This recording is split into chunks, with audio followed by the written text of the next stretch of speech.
Recording in progress.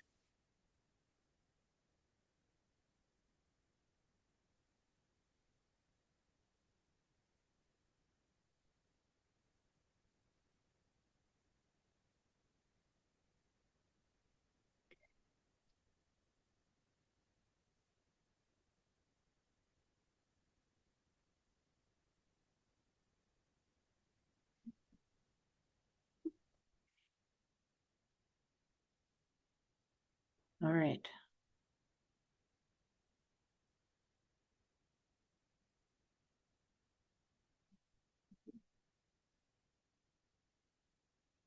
Yeah, there you go. Hey, good morning, everybody here and on Zoom. How's everybody doing today? Good. Good. Yay, it's Friday. Woohoo. Amen to that. Well, like I said, good morning. My name is Valerie Hoosby. I am the current chairperson of the council for one more day. And I'm going to welcome everybody this morning. Go through our mission statement and the meeting agreements. And then we'll have Arlene do roll call and we'll go from there. So, our mission statement for the South Dakota Council on Developmental Disabilities is to assist people with intellectual and developmental disabilities and their families in achieving the quality of life they desire through advocacy and systems change. And meeting agreements are cell phones are off or on vibrate. Please be respectful. One person talks at a time. If you guys get too rowdy, I will gavel you. Just kidding. State your name before speaking so that all participants know who is commenting or has a question. Let everyone know prior to a vote if you have a conflict of interest and will not be voting. So we will go ahead and I'll have Arlene, welcome back, by the way. Do a roll call here and we will share your name, where you are from, your role on the council, and something you are looking forward to about summer. I'm going to start since there are some new people here who haven't met me before. I'm Arlene Ponsolette. I was the director for the council for 30 years prior to retiring, and I've come back temporarily to assist with the state plan portion. And then Jessica asked if I could do this meeting for her on her behalf. So that's why I'm here. And I don't have any summer plans until August. I think we're going back to Alaska, but it'll be after the state plan gets submitted on the 15th. So, okay, I have my own homemade made up list of names. So we're just going to go not in any particular order today. How's that? Val, you want to tell your plans? Yes. So again, my name is Valerie Hoosby. My family and I live in Brandon, South Dakota. I am a mom of 3 very young and rambunctious little boys. 2 are very medically complex kiddos. And they keep me on my toes for sure. Like I said, my role in the council is chairperson. I will be terming off in June, so this is my last meeting with the council. So if I start bawling for some random, you'll mind me. I'm just being me. So as far as the summer goes, my middle child will be going to a camp in July for kiddos that are deaf or hard of hearing. My little guy is going to be continuing on with Taekwondo, and hopefully he will become a cheetah soon. And moving on from tiger cheetahs, he's very excited about that. And my oldest is probably going to do a lot of gaming and hanging out. And yeah, we just found out yesterday that my middle one got approved for an adaptive bike. So we're going to be doing a lot of bike riding, I think, this summer too. Just enjoying Nice. family time. Great. Amanda. Amanda Robertson, Piedmont, South Dakota, parent of an adult with autism. And just looking forward to the nice weather this summer. Maybe get some time off. McKenna? Hi, I'm McKenna Phillips. I'm from Madison, South Dakota, but I live in Sioux Falls, South Dakota, in an apartment currently, but I bought a house. Well, my parents bought the house for me. My sister's doing shared living with me next year, so I'm so happy about that. My role in the council. Well, I'm an individual with a different ability. I'm a self advocate, yes. I'm moving, so Yeah, that's basically my summer to start with. for sure. Thank you. Okay. Katie Armstrong was next on my list, and I don't see her on Zoom. So, Megan Dornan. I'm Megan Dornan from Watertown, parent. My son is autistic. This summer, the end of next month, my husband retires from municipal utilities, so it'll be interesting summer. I'm gonna put him to work with my business, so he'll be helping taking care of a lot of animals, so yeah. All right. Jackson Gresseth. I didn't see him on the list on the Zoom. So Tony. Hi, I'm Tony Price, and I'm from St. Anne, South Dakota, and I'm looking forward to summer. For summer, it's like nice weather and getting to do things outdoors. Excellent. Rebecca Jensen. She might get on Zoom, but I don't think she's there right now. I don't see Karen Johnson on there. Tanya was not able to come today. Nicole Meyer. Nicole Meyer from Mina, South Dakota by Aberdeen. I have 4 kiddos. My youngest one is a little person. Looking forward to school being out and no homework. And my dad at the young age of 65 is graduating from pastor school. So we're excited to celebrate his graduation in St. Louis this summer. Cool. Keith. Keith Rick, I'm a parent of a 47-year-old young lady. She was born in 78, something like that. So it's been a running battle since it started out in Watertown when we lived there. I got kicked out of 3 school board meetings while I was there. So it was an exciting time. But through the years, things have gotten better and rolling like that. And now Sarah is she has her own condo, and she's seems to be doing well up in Millbank. She's involved with a lot of their Special Olympics things and all that. She volunteers at the nursing home 2 days a week, and she's seems to be pretty darn busy. What I'm looking forward to this summer is watching Special Olympics as a spectator. I've coached Special Olympics for 38 years, and I just turned it over to my daughter-in-law, taking over those things. So it's should be fun anyway to do it. Just moving on. That's it. Okay. Did you know Carol Gooseby? Nope. No? Okay, never mind. We'll have that conversation later. Anna.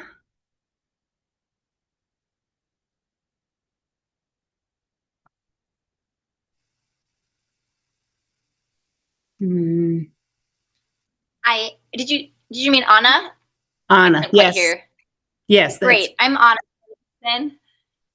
I'm from T, and I am a mother of a 5-year-old with Down syndrome. And I'm looking forward to nicer weather and being outside this summer. We have a couple camping trips planned, so nothing much, but just to be able to relax and be together as family. Very nice. Liz Tiger. I didn't see her on the list there. Nicole Winkler. So didn't see her on my. And we'll move on. And so we have, I didn't see Barb Ablin. Was she on there? I didn't catch her. But Jess, Hello, I'm Jess Spencer.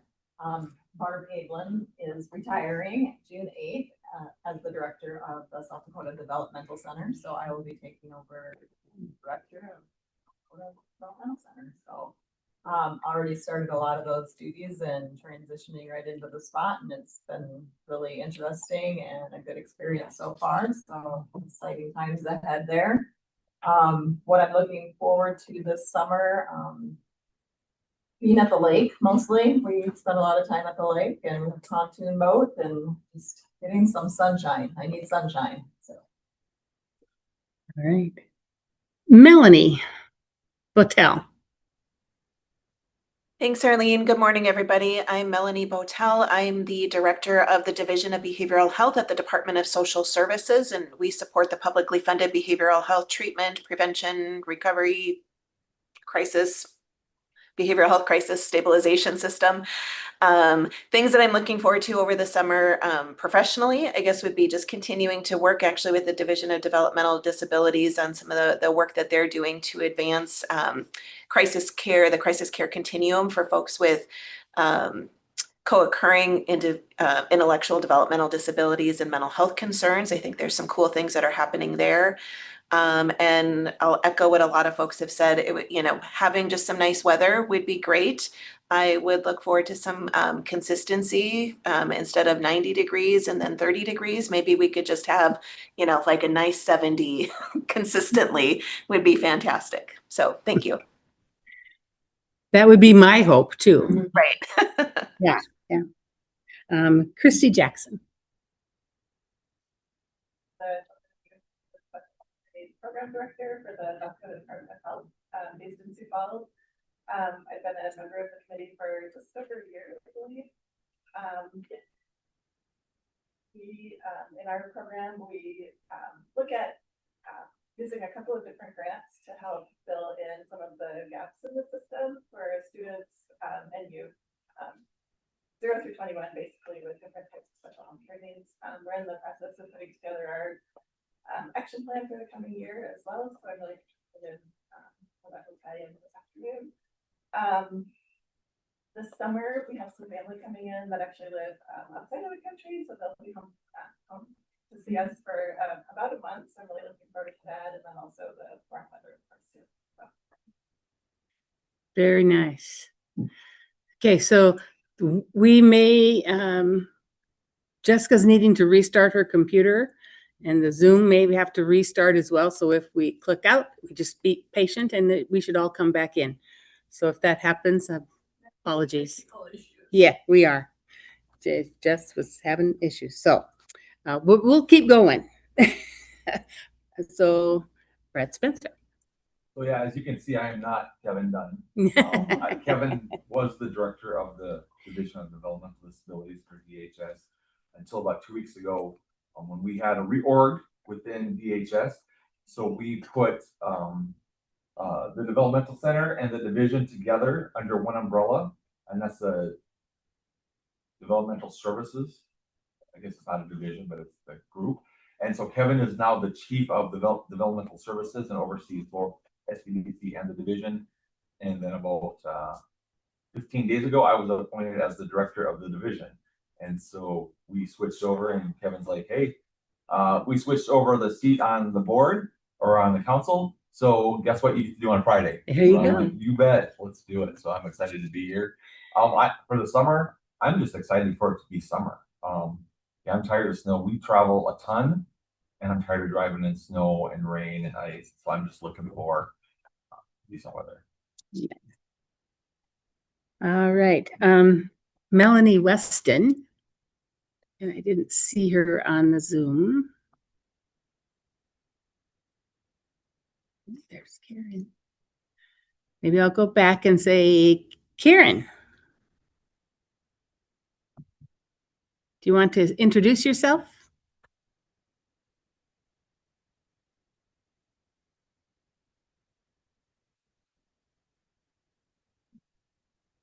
I see you, but you're still muted. Let me see if I can undo it. Sorry. There you go. Karen Johnson from Aberdeen. What else do we do? I can't remember. Just something you're looking forward to this summer. This summer. Just enjoying being home since I just got back from rehab. Yes, that would make it exciting to be home for summer. Thanks, Karen. Yep. Bernie.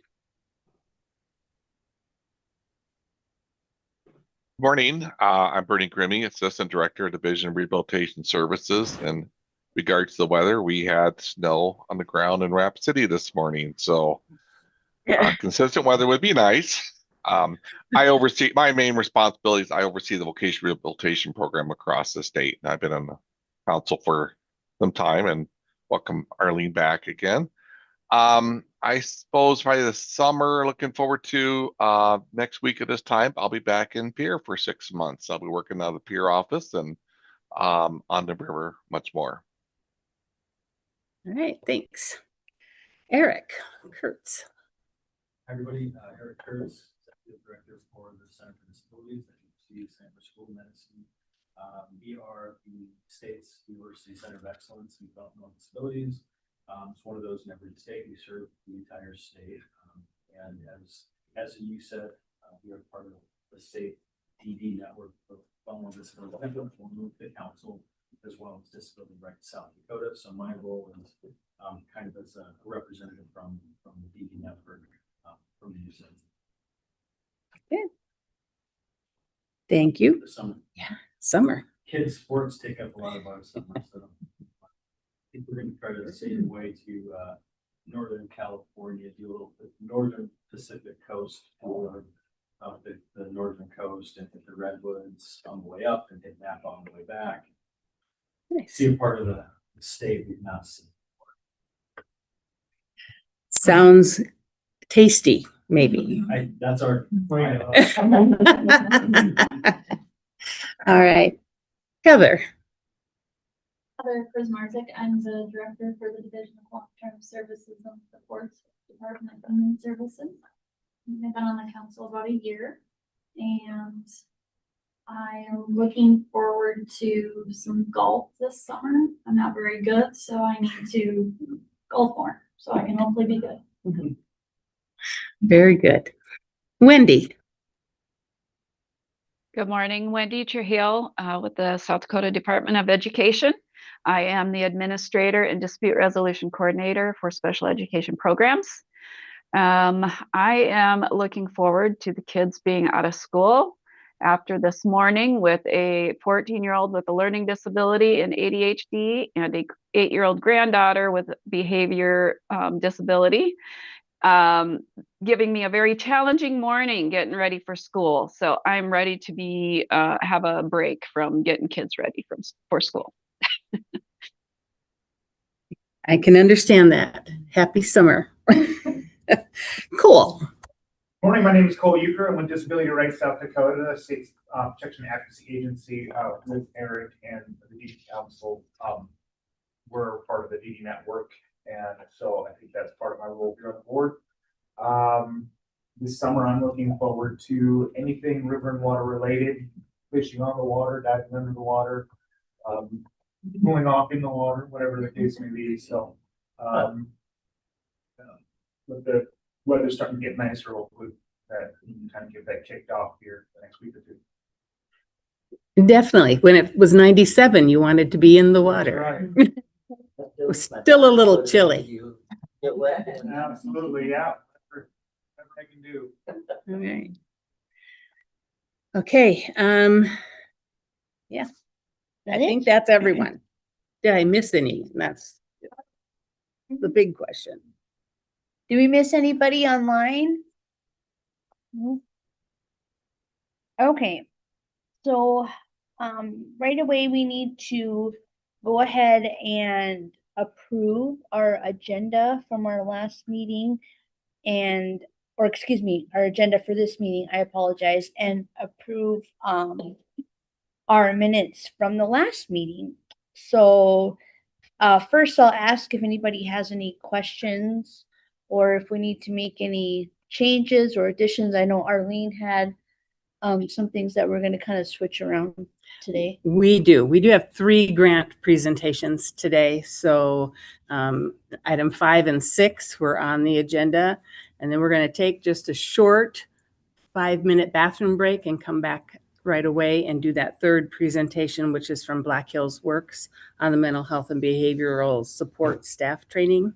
And then we'll follow the rest of the agenda.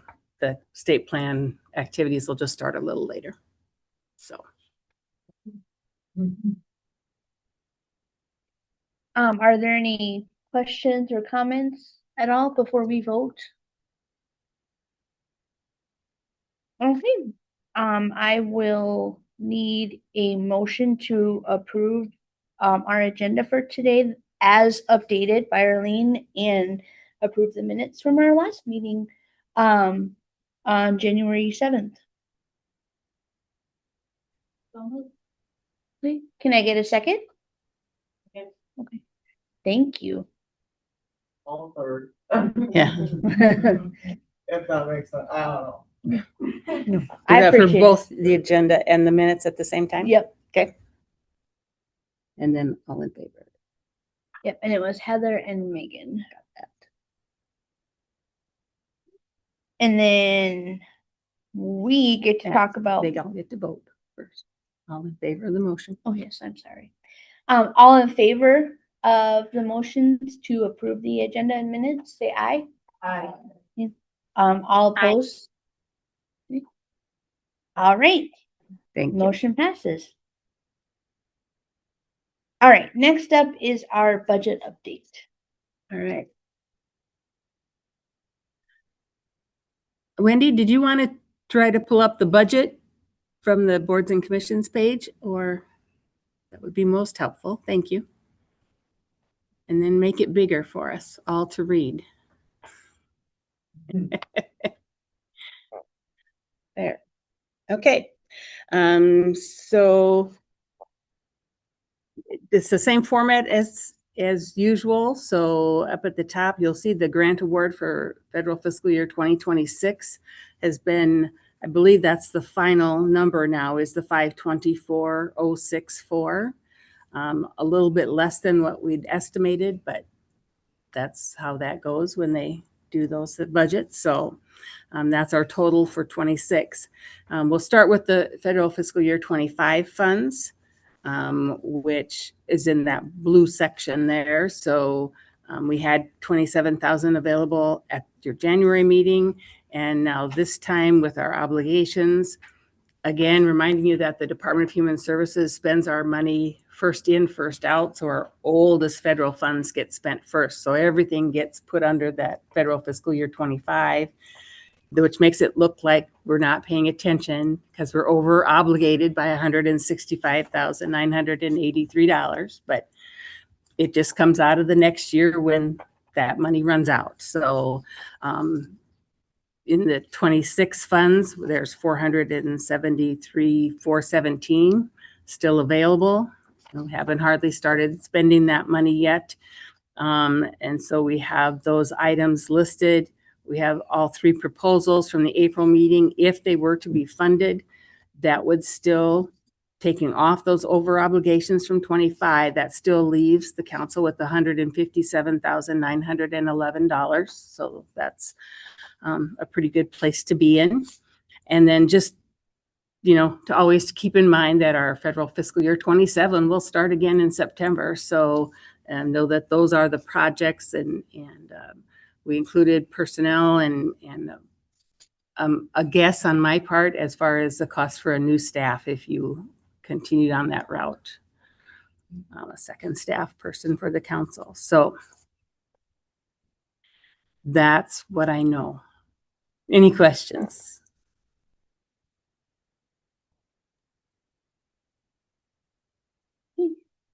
Thank you, Arlene. I would say, I think Jessica included a little bit of salary in there for me as well in hers in the 26 funds. So that's already accounted for as well. Okay. And then even with that, we'll still have Yep. 157. Okay. Yep, and even if you continued on and after with the 27 money and you continued those same projects that you have listed down there, including the DD conference for 27, there's still $86,000 remaining. So we're still above zero. I like it. Yeah. I always like it when there's positive number there at the bottom. Yay. So You guys will be able to continue to do great work. I'm excited to see that. That's great. Okay, and next, looks like you've got a report from Jess. I do. to read. Do they usually vote to accept the budget report? Yeah, we should probably do that. I apologize. So we'll go ahead and we'll do a motion to approve the budget. I move to approve it. In a second. I'll second it. Okay, thank you. All in favor of approving the budget? Aye. Aye. All opposed? All right, so budget is approved. I apologize. I'm dropping the ball today with my voting. Okay, and now on to the director's report. Yes, I do have a little report from Jessica. So yes, the council received the final notice of award on April 10th in the amount of $374,814. So that gave us that bigger total of $524 that was on the budget. In Arlene? early April, yes, Is there another document I need to bring up? not for this. Okay, thank you. I'm just going to read her notes to you. In April, the president's budget was released for fiscal year 27. And like last year, the president's budget aims to move the Administration for Community Living out of its current standalone role within HHS and put it in under the Administration for Children and Families. Also, for a second year, the president's budget proposes eliminating the University Centers for Excellence in Developmental Disabilities. And like last year, there are congressional justifications that instruct that the services provided by eliminated programs, including USAIDs, could be done by an independent living programs, which received a $100 million proposed increase to be spread across Part B state grants and Part C Centers for Independent Living. So obviously something to keep watching, huh, Eric? Yeah, a lot of work going on. The councils for developmental disabilities and the P&A programs will roughly be level funded with a $1 million decrease combined across both programs. So you can expect probably a decrease in funding next year if that budget were to pass. Because of the strong advocacy last year, both as a network and in the coalition with other disability and aging groups, Congress rejected those proposals. National networks are remaining vigilant and working to get broad partisan support on the Hill to ensure the president's proposal does not come to fruition, but also ask citizens to engage in advocacy with the state representatives. So if you have an opportunity to speak with them or write to them, be sure to share the important work that Centers for Disabilities and the councils and the P&As do, that we each continue to be funded as we are. So next, Jessica said the AARP released a report that notes that family and friends provide billions of hours of mostly unpaid care for adults with disabilities and complex medical conditions. It's estimated that 59 million family caregivers are providing 49.6 billion hours of care each year. Caregivers who are paid earn on average $20.41 per hour, which puts the total value of the work family caregivers provide at a staggering $1.01 trillion. That's more than all the federal, state, and local governments spent on Medicaid in 2024. Family caregivers are holding up a system that Americans nationwide rely on every day, but it comes at a cost. Caregivers face financial strain, sacrifice their own well-being, and often do it alone. AARP is pushing for a national paid family and medical leave policy, more respite services and tax credits to help caregivers. Something else to keep our eyes on. And next was Texas versus Kennedy, and she put a little note on here that maybe Cole would comment on this. Yeah, sure. Yeah, we've been kind of watching Texas v. Kennedy for, well, in different forms for a little better than a year. You know, and all I can do is comment on kind of our perspective as the PNA and kind of how we're looking at it. I just starting from kind of providing some background and some context. Texas v. Kennedy started out as Texas v. Becerra. I'm not sure if anyone's heard about that case, but that's a case of the Fifth Circuit brought by Texas and joined by 17 other states as co-plaintiffs. And what they wanted to do there was to ask the court to find Section 504 of the Rehabilitation Act unconstitutional. This section of the statute.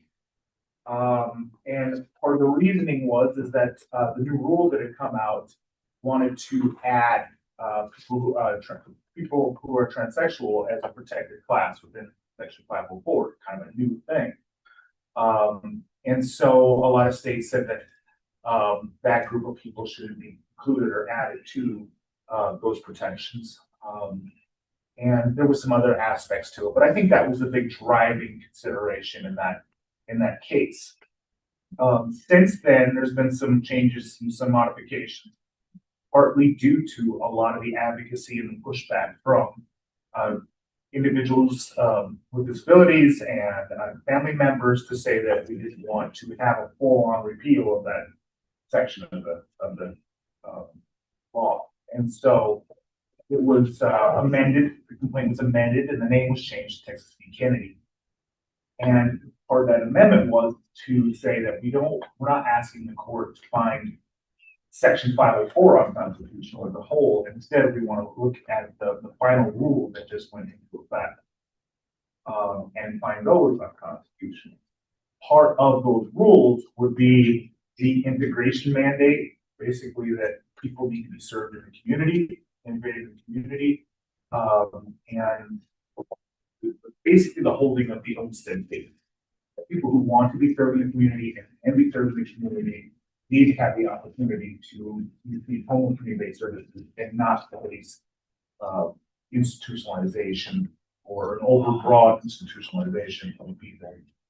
And also to find that the requirements are that being put at serious risk of institutionalization is a act of discrimination, which to me is a little bit, I think it's a little bit ambiguous, you know, saying when are you at risk of institutionalization?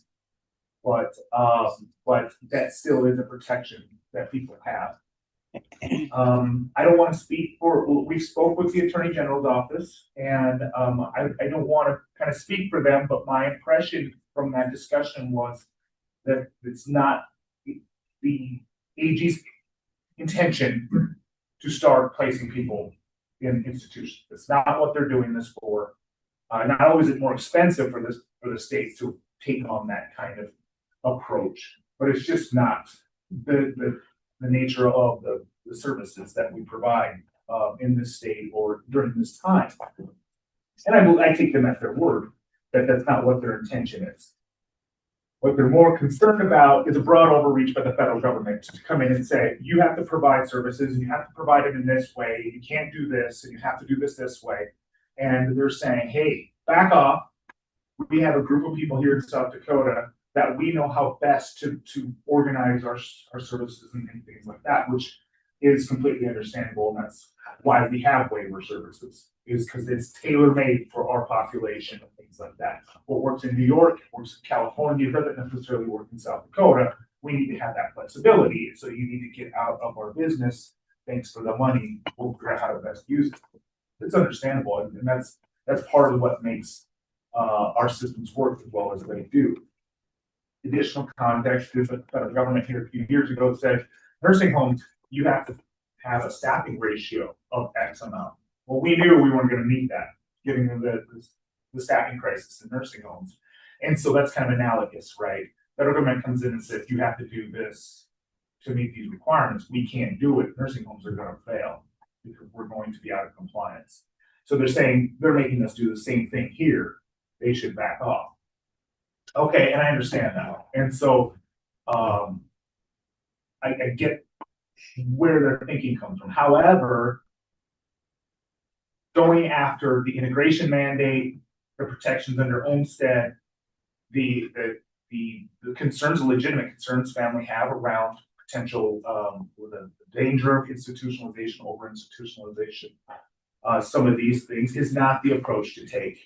I would say that a repeal or a rolling back some of these protections that have been gained over decades with the express guarantee or promise not to utilize that now newfound flexibility is in and of itself, to me, a harm. That's a rolling back of those civil rights and those protections that have been worked on for decades and achieved by families and self-advocates for decades. And so we find that to be intolerable. And if there are lack of resources and capacity in the system, we need to work on those things, but not at the expense of people's rights and protections. Good initiative, bad judgment, I would say. And so that's our position on that. And so we have been, again, engaged with the Attorney General's office and with the Governor's office to express some of these concerns around this. Now, these new rules aren't anything new, I don't think. These new rules are the same protections and the same things that we all in these rooms understand to be true already. Olmstead has been basically the operating structure since it was that case was decided on. It's just that these new rules articulate that. So it's like now all of a sudden we're saying, well, you're making us do all these new things. No, you've already been doing all these new things. We just put it in the rule. So I think what we're encouraging people to do is if this is something that concerns you, that you think that it's the wrong direction, it's the wrong vehicle to take the state to make the point to be able to provide that flexibility, well, then this is a good time to express those concerns to the Attorney General's office or the Governor's office so that they know that maybe this isn't the way we want to do this. And I can't speak for them, but I think they have an open ear, is what they told me. They'd like to hear from people and to see what they're thinking about these things. So I encourage you to consider reaching out. And if you have any questions about this and get a little more detail and into the nuts and bolts of it, go ahead and give us a call. I'd be happy to talk about it. We did have 3 town halls here last week, and they were pretty well attended. And our intention is to get a little bit of time so that maybe we have something new to say, but to do another round of them just to kind of give people an update. Okay, thanks.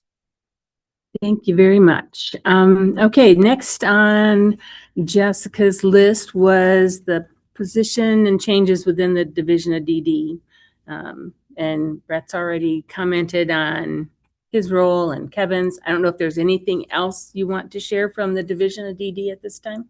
No, I'm sorry, I jumped the gun, I guess. No, that's okay. No, It was all good. This is a good change for our network, to work with our providers and SCDC and, like Dr. Botel said, working with mental health professionals, it makes our network better and it helps us serve people better. Yep, very good. Cool. Can you provide some more detail on that? And maybe it could be better for talk offline. Can you tell me a little bit about that new structure and like kind of why and what it does? Sure. So historically, under the Department of Human Services, we had 2 different divisions. We have many divisions, but we had 2 that specifically dealt with people with ID or DD. The South Dakota Developmental Center, which is an intermediate care facility, which is an institution. It's the only state-run one state of South Dakota. And then we had the Division of Developmental Disability. we've always kind of worked together, and there are lots of people in our greater network that will transition into the ICF and back into the community, things like that. Putting them under one umbrella, which is a model that many states use, basically just helps with that communication and that flow. By putting us under one umbrella, we're still each our own division, but we can share some resources. We can have better communication.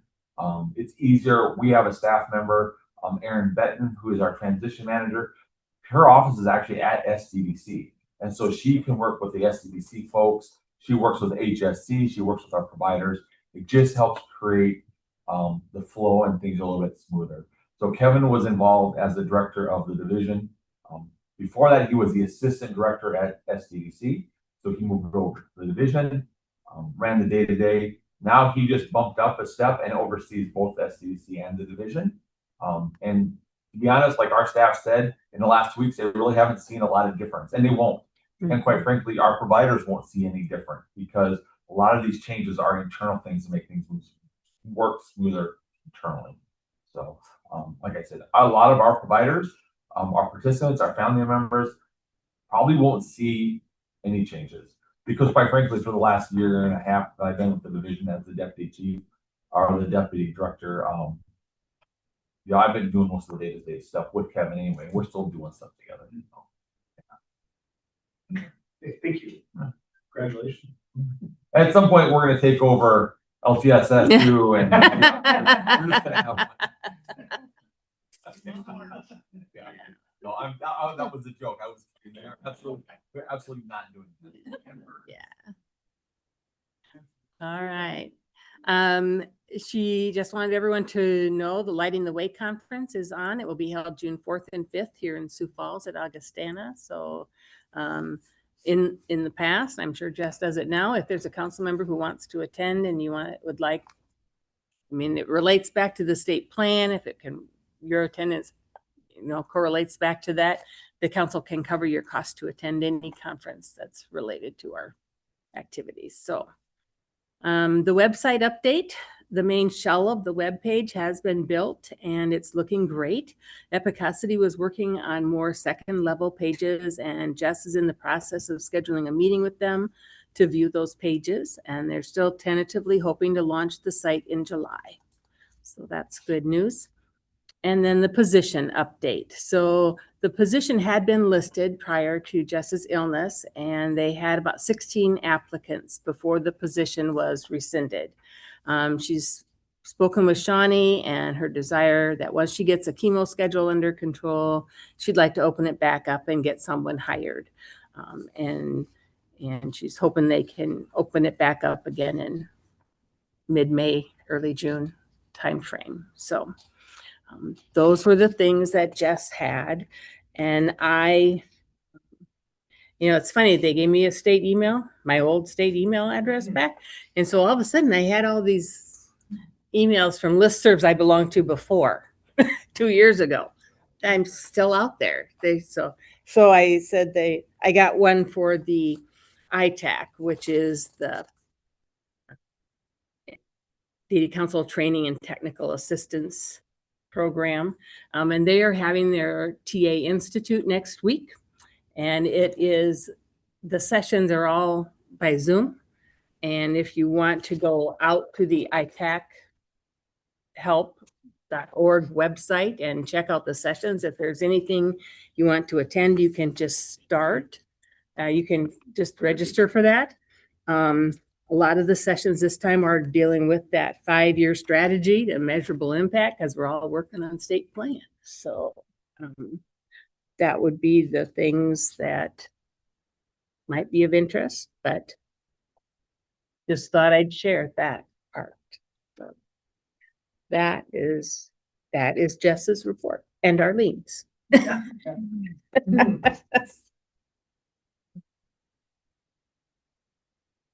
How close are we? First presentation is at 9:15. Okay. I didn't know, is she going to be here? Or no, she's online. Okay. Oh, there she is. All right. Hi, Jen. Are you ready for us? Sure. Okay, we're ready Arlene, when it's so good to see you. Well, thank you. Yeah. I think I'm talking about the NAD conference, correct? Correct. That's what we Okay. sent out to people. Perfect. I wasn't quite sure. I did ask kind of last minute, like, what am I actually supposed to talk about today? So I don't really know what you guys all want to know outside of what I had already sent in. I think if you could just briefly go over what your request is Sure. and how many people and that little bit on the budget. That would Okay, be yeah. So basically we're asking for Mason, Annika, Nancy, and Donovan to be able to go to the NAD conference. I go every year. So I would be going along with them. This year it's in Pittsburgh, I think, if I remember correctly. And then, so we were asking for help with travel and just the conference like the ticket to get into the conference itself. Can you explain what NAD stands for, and then how involved you've been with NAD? Because I know Oh, you've sure. been Yeah. involved. So NAD stands for the National Association of Dually Diagnosed. So it's for working with IDD and mental health. They're also expanding into substance use a little bit more. So there's a new community of practice that's been developed to work on best practices, adapting modalities to work with substance use disorders. So that's been really fun. Here at Linking the Gap, myself and Nikki have been involved in that, but it is very national. So there's people that are coming from all over the world, really, that are involved in this. And the things that I have been involved in, for me, that's like my professional home. So it helps reduce burnout for me because in South Dakota, I'm more isolated with what I do, but I have so many professional peers from all over that I can always turn to. So it's really great to be able to see them in person. But that I think of where I started out, that was such a learning opportunity for me to build competence and confidence. And now I've more evolved to providing more of those trainings as educations. I wrote a chapter with NAD. I continue to work on publications. Like I'm working on 2 different writing projects right now. Next month I'll be presenting a like a podcast with NAD. I'm a part of their clinical committee.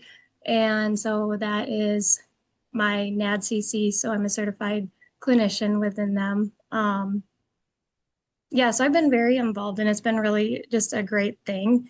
And there is people from all over that do wonderful training. So it really would help the providers here because they all are working on having people with ID on their caseloads also. So it's not just me training them, but I hook them up with everybody else that I'm also involved with. And they get trainings that way, but to have everybody be able to come together and just do a mutual training, there's all sorts of different trainings that happen at the conference itself too. It's anywhere from DSP level to there's MDs that go, there's MDs that present, there's psychiatrists, like you learn a very vast variety of services.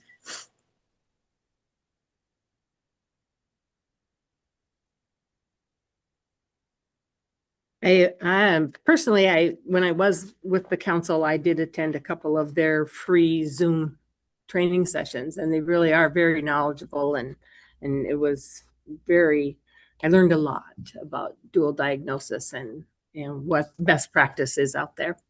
Do council members have questions?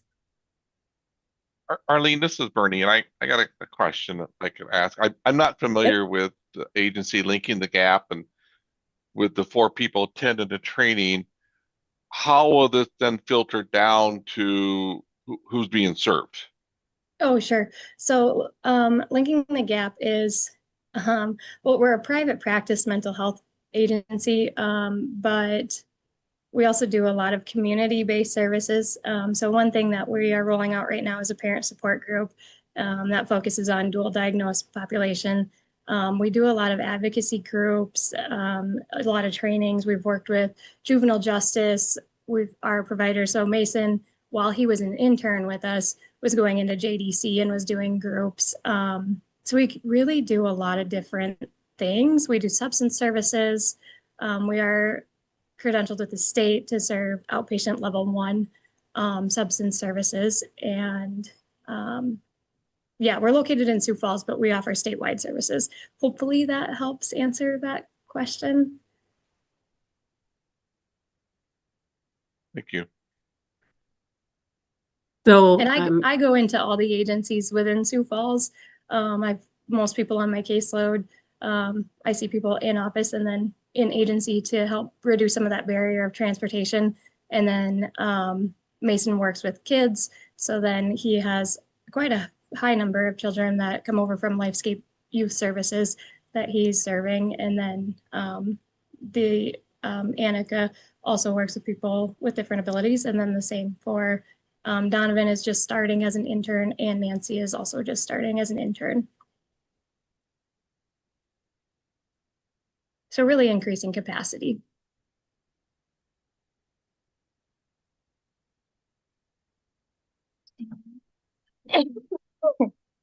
Excuse me. any other questions from council members? For the council, typically a $4,000 request would go through the executive committee first and then be brought to you for ratification. Just because of the timing and with just being out, we felt that it was easier just to bring it here today and let you all decide rather than that process. So, but Have we done this in the past? the council has in the past supported some staff to attend conferences. We have supported some project search programs to send 1 or 2 staff to their international conference on project search. And we had done some staff from one of the child advocacy centers to go to a conference that was in training that was specifically on working with children who had intellectual and developmental disability and discussing abuse and neglect with them. So yeah, the council has done it in the past. We don't do it often, but yeah. But we'd never funded this agency in the past for training, for clarification. Correct. We have not funded Linking the Gap for this type of staff training, no.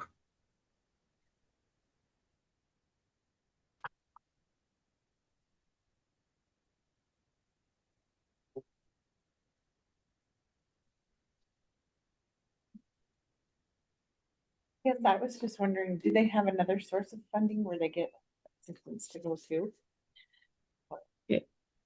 Jen, were you able to hear Amanda's question? I did not hear that. Okay. Do you have another source of funding that you use to go to the conference also?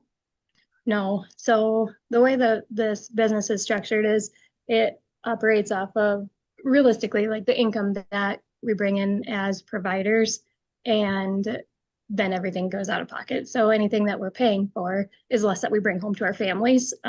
But yeah, hopefully that answers that. So no continuing education budget for employees. Is that okay? Well, as an owner, we provide education benefits to our employees that we help cover for them. But yeah, private practice is quite a bit different than any like nonprofit type agency and stuff too. Sure. Thank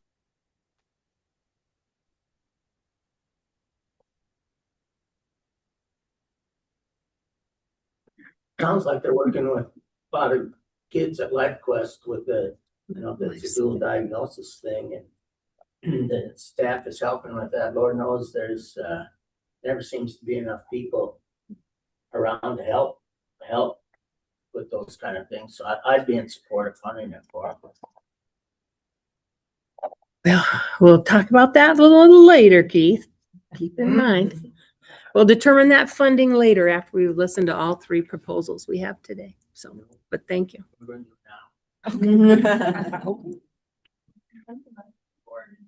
Yeah. So basically, Jen, if you don't receive any funding from the council, you might go because of your previous connections with the NAD, and you would go and bring back some of that. but your other staff would not be able to attend, correct? Right. Yep. That's what I was thinking. And if all of these people attend, is that all the staff then? How many staff do you have at Linking the Gap total? So employed staff, we have myself, Nikki, Amanda, and then we have Mason, Annika, and then for interns, we have Donovan, Nancy, Haley. We have 3 interns currently, but then we're also transitioning into the next round of interns that will be coming back through. Okay. So 4 is about half of your regular staff. Mm-hmm. Yeah, we constantly cycle through with interns too, so then we get to keep educating and hopefully keep growing the profession. That's good. All right, well, any last call for questions from the council members? So this is Rebecca. Yep. So you are a permanent staff member that provides counseling. The others are all interns, is that correct? Or is there another permanent staff member? No, so myself and Nikki are the owners, and we both provide direct services. She provides dual services in terms of addiction too. So she also sees ID and addiction. And then Mason, Amanda, and Annika have finished their internships and are employees. So we have 3 employees full-time, and then interns cycle through. We generally have like 3 to 4 interns a year, sometimes a little bit more. Okay, that makes sense. Thank you for answering that, clarifying. Yeah. The 2 of them going are interns and 2 of them are employees, right? Yes. Okay.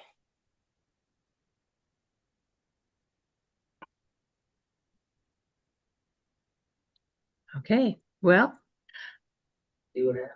are we good? Everyone's got their questions answered. Okay, Jen, we'll let you go. That All right. was Thank quick and I you. hope painless, and you'll be hearing from Jess probably next week. Okay, thanks so much. Have a great weekend, everybody. Thanks, Jen. Okay. Okay, so next we have a grant application from Soteria Education Solutions. Are they on yet? I don't know if They technically have Michelle, 17 and I minutes. think they were coming here. Oh, okay. So what I think is we probably do have time if you want to discuss funding for this project, this mini grant.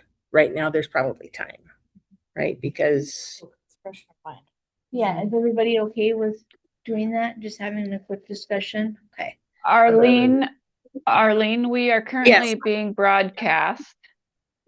Do you want to be broadcast for this part of the discussion? I don't know, because I've never broadcast before ever. So you got me. Is this supposed to be a discussion that only the panel can hear? Probably.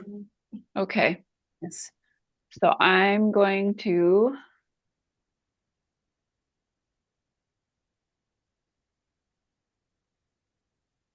don't know if I can move them to the waiting room or not. Oh, so they're already in and ready to go? Because we can do that too. I mean, South Dakota Public Broadcasting, you're Oh, being broadcast right now. I don't know how to. I'm not a host or a co-host, so somebody will have to move them to the waiting room so it's not being broadcast. I see. Okay. Well, she says I should be now, but that. Yep, you're listed as co-host, so you should be able to. Okay, so then you'll have to talk me through that because it's been 2 years since I've done a Zoom meeting. Okay, so do you have your participant list? Yes, there it is. In the 3 little dots, can you move them to the waiting room, or? I can put in waiting room here, maybe.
And Recording in progress. I'll move all those name tags. They're not here. Do we need to add public broadcasting back on to the meeting? I will do that too. Yep, thanks, Bernie.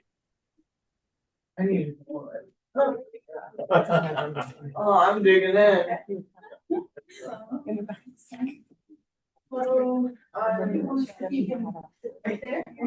This is Jessica. I did let South Dakota Public Broadcasting back in. Thanks, Jess. Thank you.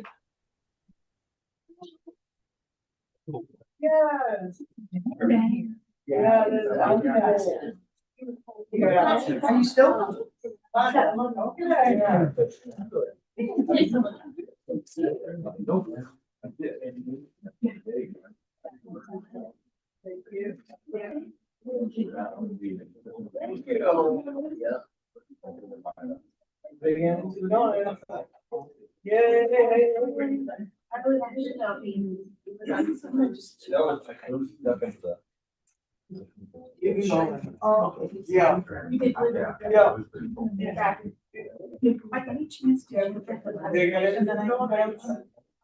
Yeah, they can talk.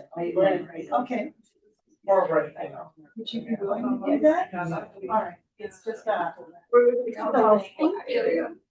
That's good. No, I can't. But I have to next. And a lot more things.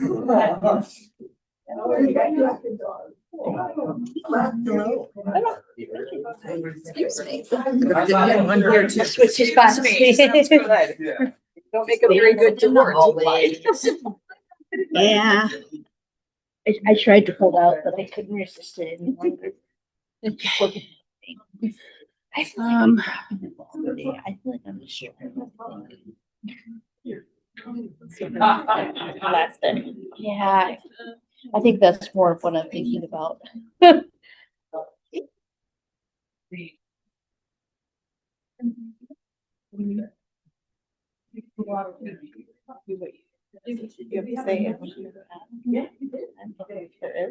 No.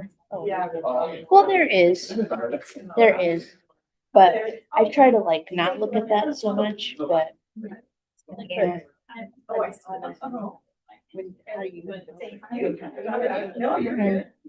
Yeah, and when I first started out, Arlene, she did this for me too. She always had it laid out.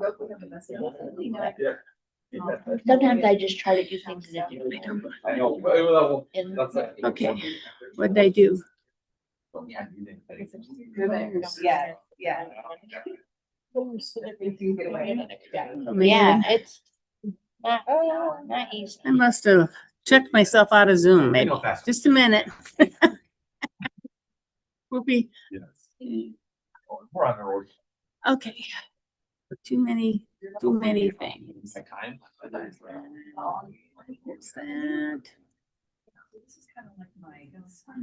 Oh, it is. Yes. Are you? I am a. I don't care. What way to do it, just somebody open it up, please. Oh, that's like spot. Oh, yeah, yeah. Oh, yeah. You're busy. Yeah, I did. I just got home. So excited. Yeah, my parents had them. Yeah. Who does this? Yeah, no one. Yeah. Yeah. Thank you. My sister is doing shared living with me, so yeah, she's always, she's also coaching. That's why they're starting. Lancer, so that's the team, and then let me see, just coaching at Envy, yes. The practices and then the area meeting is today, so. But yeah, my mom is here, so. Yeah. Well, yeah, I can't, there'll be an extra, that may extra thing.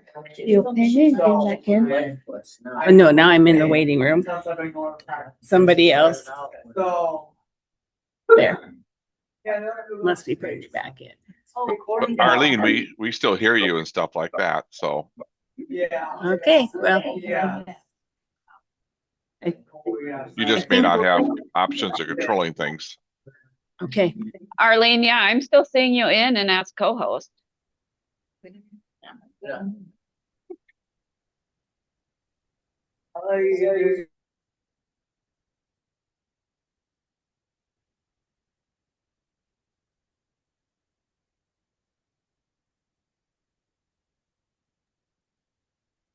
Is it just my end or did people freeze? Yeah, I think it all froze. Same here.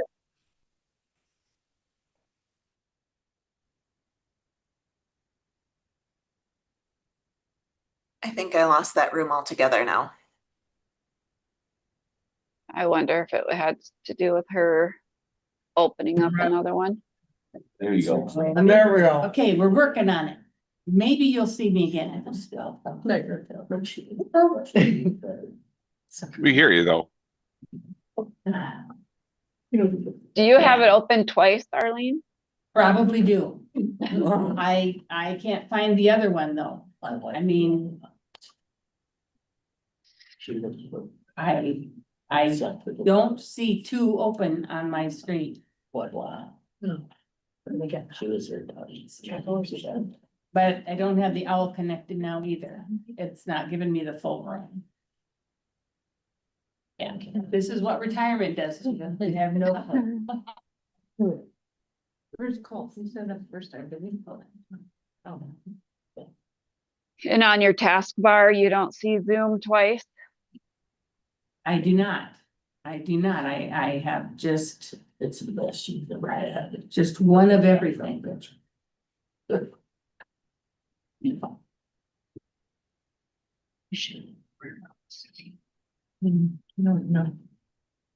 I don't know how. Man, this not the internet, this thing. This owl. Oh, there we go, the owl, yeah. Okay, it's doing something. You know, that'll be. Yeah.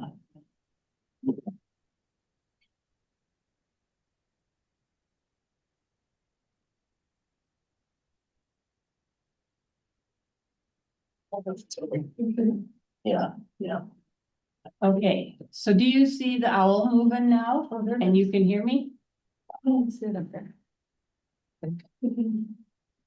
Yes, you're just not There's listed as Cole. co-host. Oh, I think Jess is fixing it. Okay. Yeah, And now now- you're co-host and you should be able to rename yourself if you can. Yep. I was gonna try to get the presentation up. Now I don't know where that went either, so hold on just a second. I don't know what happened. Technology at its finest. I'm loving it.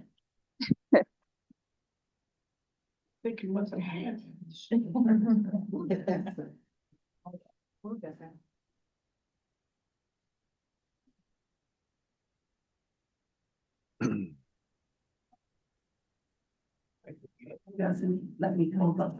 Chrome. I think you're hitting minimize instead of maximize to go to the second bar of it. When you have it up, okay. Yep, that. Oh, Okay. we'll get there. And then if you do slideshow at the top. And then would you be my Vanna White? And I will. thank you. Once I shared it, now, just a moment, I still have to go back and share, don't I? So I don't think I shared. Yeah.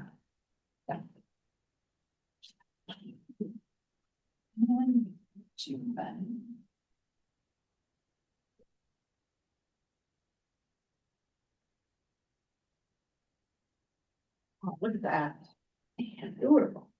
There you go, Eileen. Yeah, I asked for a raise. Okay, this is what we're gonna get, I think. I think it works. Fantastic. You go ahead. All right, well, thanks, everybody. It's great to be here. I'm Michelle Powers. And I'm Celeste Youth Bureau. I know a lot of faces around the table, so it's great to see people that I know and some new folks that I'll get to meet today. We represent Soteria Education Solutions, and we're here today to just speak about our grant proposal that we sent to the council in response to your RFP, looking for help improving mental health access.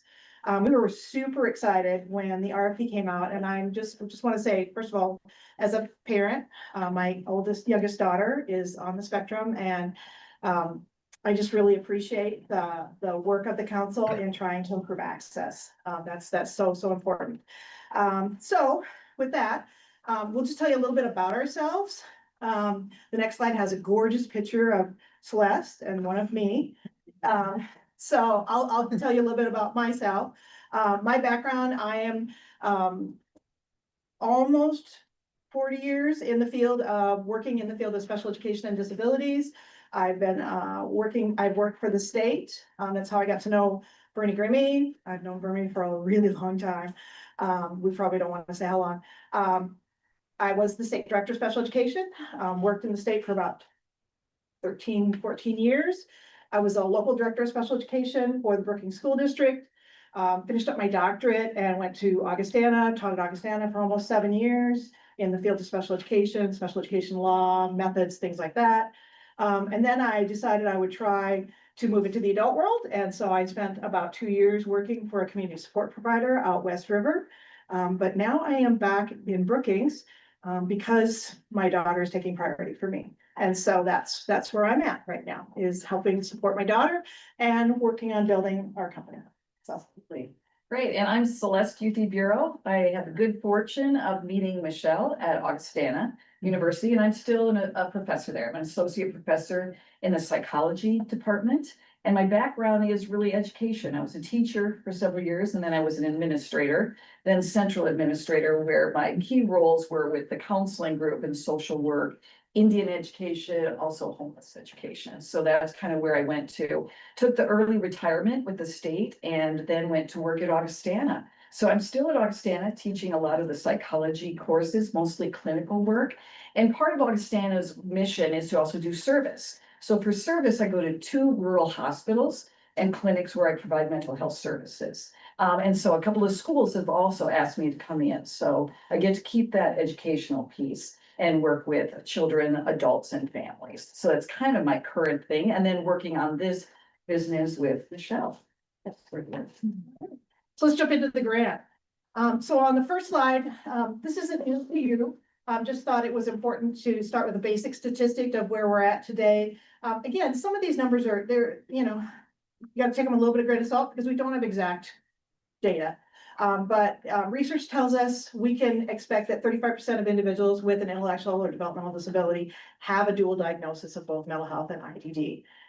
In South Dakota, that translates to about 2,300 individuals in the state who potentially would need specialized mental health services. When the RFP came out, I did a search looking for initiatives, opportunities, trainings that were specific to our state. And as you can see, I did not find any. Which correlates to your particular goal. And so there's obviously a significant need in this area. What I was looking for and what we were looking for is what kind of professional development is out there to help mental health professionals understand and feel they have the ability to work in this field. And I'm going to let Celeste talk a little bit more about those in terms of barriers, because our grant is really about trying to help professionals feel confident to work in this field and have a willingness to serve individuals with IDD who have a dual diagnosis. Yeah. When Michelle kind of brought this grant and we started brainstorming some ideas and talking about things, it really became clear to me and was really resonating about the needs that are out there, because I also do counselor supervision. And so a lot of the supervision that I do with counselors, when they find they're in an area that they don't have a lot of training with or anything, they feel uncomfortable. And we do have a standard in our practices that we have to, practice within our scope of knowledge. And so that's the one thing when I started talking with Michelle and we started looking into it, there isn't a lot of programming, if any, that there is in this particular area. And we thought, wow, that's really, first of all, an underserved need, as well as a barrier that they're coming across. And also it's a barrier being in a rural area and getting access to those things. So we started thinking, what's the best way we can get access and raise the level of service that can be provided? And we thought training would be the best way. So when you look at university and university centers, there might be one class, but there really hasn't been very much of that, and not a lot of time has been given to that as well. Same with when we have to get CEUs, and counselors, social workers, nurses have to get CEUs every so many years. And so in looking and kind of doing a quick dive at that, we didn't see anything really addressing these things. We went, wow, huge disparity, huge barrier, as well as it's one of those things where, you know, you can bring a one-shot design in, but then that kind of is left that way. And we thought, what's a way we can even beef that up and make it better in that way to provide services? So we started to take a look at what we're presenting today, and that is to kind of provide some excellent training is what our bar is set at, that we can help practitioners feel comfortable and ready to serve, as well as to be good stewards of the people that they serve, because it's a unique population with unique needs. And so that they understand those things, because it must be very hard for also our people to come and then have somebody that doesn't know anything about it. So then they have to train and teach what that's about. We'd like to have that kind of understanding going in before they even see someone else. So. And I would just also make mention that one of the things when you saw our initial concept brief, the council's feedback to us was you wanted us also to see if we couldn't expand and provide something in the area of wellness for caregivers. Being a caregiver myself, that kind of speaks to where I'm coming from. And so we also have a little element of that as well. We know that those family caregivers like myself and others and direct support professionals really do lack easy access to wellness resources. All right, so let's just do a quick overview. What does this look like, right? So on the next slide, you'll see, sorry, I've got hair in my mouth there. So basically what we're envisioning is that we would like to develop a virtual on-demand training for mental health professionals. And this is mental health professionals across the gamut. This could be individuals who are just beginning service. This could be social workers out in the field. It could be school counselors. It can be mental health practitioners. It could also be nurse mental health practitioners, doctors, other professionals that just simply want more knowledge in this area, right? So our idea, and of course, you can see coming from the professor side of ourselves, we think about designing it as a course series, right? So it's virtual on-demand course series that has topical areas that need to be covered, right? You've got to have good history and understanding of what it is to be an individual with an intellectual and developmental disability today. Having that knowledge around the field, concepts of charting the life course, person-centered planning, choice, HCBS settings rules, all of those topics and issues that we're more familiar with, but your mental health professionals are not going to have exposure to. And so we would propose coursework in not only history, but that IDD-centered knowledge, and then effective therapeutic approaches, which is going to be, of course, the core of the training, and then the ethical considerations that go along with that. Do you want to speak to just the ethics requirements just for a second? Absolutely. So in the state of South Dakota, most have an ethics requirement. Every time that they have to get recertified or licensed, they have to have so many hours of ethics. So it's definitely something that they're looking for. And it's something that I think would provide a very unique and a very solid and good addition, because sometimes it can be the same kind of ethics that are looked at over and over again. This would be a brand new kind of a branch to think about and expand their knowledge with. And so going along with that, we would also like to propose that we pair the training with approval of continuing education requirement credit provision, so that if I'm a mental health professional and I take this course and I finish the course successfully, I would end up with continuing education credits. So it's really an opportunity for an individual to achieve the continuing education credits that they have to have as professionals. Because it would be funded through this grant, that means that this is going to be a free training. right? Anybody can sign up for the training and take the training and achieve continuing education credits. I think that will generate a good amount of interest and ongoing participation because of the support of the council through the grant. The other side of this is that at the end, when we have individuals that complete the training, we now have their information. It's just like we've all signed up to get 15% off that purse we really wanted online. And then we keep getting their mailings. Well, they're gonna give us their information, right? Because they're gonna do a pre and post assessment for us as part of evaluation of the training and of the grant itself. But then we have their information as a trained provider. They have successfully completed the course and now they go into our network and we build a searchable provider network of professionals so that families and individuals potentially have a resource to go to. Because I've had individuals come to me and say, I'm looking for a therapist. And it's like, how do you know who's someone who feels comfortable working in this area? Finding a good therapist is a dance. You really have to find the match for somebody that understands and works well with you. Sometimes it's not a fit and you need to find a different therapist, right? And so having a network, I think, would be immeasurably important to our community. So that's the bigger part of the grant. The other part of the grant is the additional piece that you haven't had exposure to as a council, which is the idea of what we can do for caregiver mental health wellness. So when I brought that back to Celeste and we talked about it and we kind of, just did our creative thing for a bit.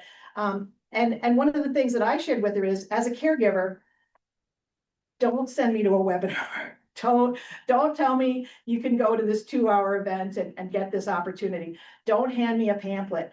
I don't have time for that. I don't have time to stop and watch that. Yes, if I really want it, I could probably go find it, right? You know what I have time for? I don't have my phone, but if I had my phone, I'd be sitting, and when I have a spare moment, I'm flipping. I'm flipping through social media. I'm flipping through Facebook. I'm flipping through Instagram, TikTok, right? Because that's my relaxation, but it's also where I find information. I have all sorts of people that I have looked at on my Facebook that start to, that algorithm, it gets your feed going with the things you're interested in. I have tons of parents with kids on the autism spectrum. I have tons of advocates on my social media because that's what I'm interested in. So I'm always seeing that. So our vision is that we develop a social media mini series. If you ever come across something on a social media and you're like, ooh, this is part 3 of this series. And it's like, now I got to go find parts 1 and 2 and finish the rest of it. So our idea is that we have a small social mini series on caregiver mental health wellness, done in an interesting and engaging way, 30, 50 seconds at the most, right? Because you're scrolling. It will also be something that we can make available to the state, to other organizations, if they want to have the whole mini series, have it uploaded somewhere. Obviously it's free, right? So that's our idea for helping give access to mental health wellness tips to caregivers. So if you go to the next slide, you'll see the goals of the grant. It pretty much mirrors what I just told you, but I'll give you a little bit more detail. Developing a virtual training series is the first goal. Obviously, there's going to need to be a fair amount of research and work done in writing the coursework. We do want to vet it with mental health providers. If you remember the original concept brief, we had kind of this council and we were going to use them. This is sort of taking that idea, but narrowing it down just to bringing this to 2 or 3 qualified mental health professionals and having them vet our course material. Because it's really important that we're not the only person that's putting that information together. And then we will work through securing course continuing education approvals as well. The second piece of that is building awareness, helping mental health professionals know that it's out there, right?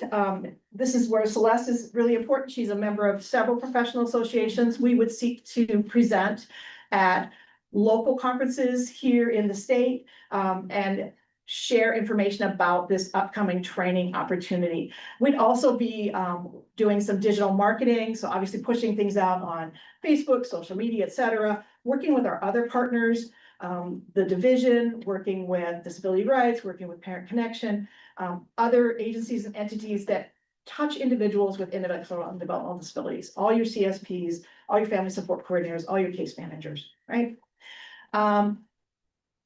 Goal 3 is creating that network. First of all, we have to have some sort of a database built. So that would be the piece and part of that. That doesn't come until the end because obviously we have to have people taking the course to create the network. But then there's a dissemination component, again, similar in dissemination that we did through building awareness. We're going to be working with those same partners again to get this network access list out there to as many people as possible. And then the last one is kind of the just capturing, creating and launching the social series for caregivers. And this is where we just develop the training and share it across multiple sites. And then also doing some sharing across with our different partners so that they know that it's out there. So next slide is, I think that's you. That's me. Thank you. So one of the things we definitely want to do is we want to see how effective this is being. So as we put this out there, there'll definitely a pre-test or a post-test that we would like to ask how this is going for people to get a lot of information. Are we hitting the outcomes we want and the mark? And of course, the outcomes are right here. We want to make sure that we are creating a place where people are feeling confident in their abilities and the background is given to them. So our IDD population feels confident and can work on their stuff right away instead of educating their therapist when they first come in about what it's like to be them. So those are some of the kind of pre and post we want to do. We want to look at some of the ethical considerations that people don't think about because they haven't been in that world. And so that's something that's really important to us too, as we take a look at it. And just even the basics about what kinds of programs are available for our IDD population. And so that they can be that good handoff too, or to get people connected with things. So we definitely want to make sure that we're following up with what we say we're going to do to see if we're effective. Yeah. And then the last piece, just because I'm anticipating there might be potential questions about accessibility and sustainability. Obviously, we understand that all the materials have to be developed with the web content accessibility guidelines in mind. We know that information has to remain available from the grant for 5 years. And so I have had some initial conversations with the division about potentially, posting, sharing the trainings so that they can continue to be available. And then the outreach, that's another piece. And I know that's very important as part of your federal grant as a council, making sure that you are reaching rural and underserved populations. Because this is all virtual, on demand and on call, it's a statewide reach to anybody that has access to internet capable devices. So obviously our plan is plain language and captioning for all of our resources, and everything is designed with the user in mind. So that's everything. And we are happy to answer any questions that you might have. I'm happy to hear you mention WCAG. Because that has been a huge topic with us. Yes.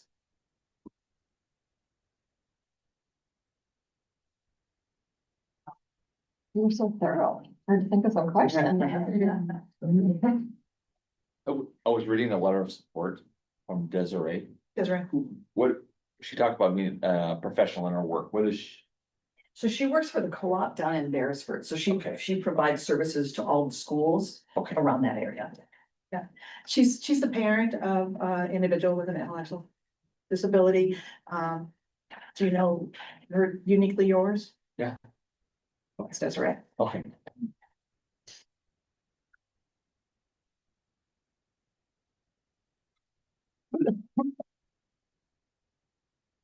Any questions from any council members online or here in the room? This is. Sorry, go ahead. Go ahead. Go ahead to me. Yep. Oh, okay, thank you. This is Melanie Botel, and I'm the director at the Division of Behavioral Health with the Department of Social Services. And maybe you said this, but I had a couple of questions. When you talked about the CEUs for the trainings, were there specific boards that you were looking at having that go through, like the social work board or the counseling board? Or what would that look like? both of those boards. And then also there is kind of a separate training. We have registered play therapists in the state. And so also providing some CEUs for them as well, children, young children. Okay, thank you. And then my second question was, and I think you kind of talked about it, that, you know, after this grant period would end, of continuing to make the training available, it sounded like. What I was kind of wondering about is what might happen to that searchable database for trained clinicians? How do you envision that maybe being able to be maintained? And, you know, I think that's a partnership question with the potentially, if the division is willing to host the series and how that might work. You know, we will build it ourselves and then just hand it off to whoever wants to maintain it. But it's gonna be a little bit more of a conversation about how that works post-grant. Sure. Okay, thank you. Yep, absolutely. Is that where the platform development costs Yes. come into play? Yeah. My question, part of that would be the searchable database. Mhm. Have you guys considered, and this might be more of a sustainability piece, partnering with the Helpline Center Oh, that's a to build fantastic out idea. that part, at least for Yeah. they wouldn't house your curriculum and materials and all of Right. that, but they could house. They could house that. They are begging for help and assistance in updating those things, and to have that piece of the platform be housed in something that's truly statewide accessible, used more than anything else in the state. That might be an option. Well, and that's logical because that's where people start off. Yeah. Absolutely. This is Bernie, and I had a couple questions too. So with the first year, would there be training implemented, or is it just developing the training curriculum?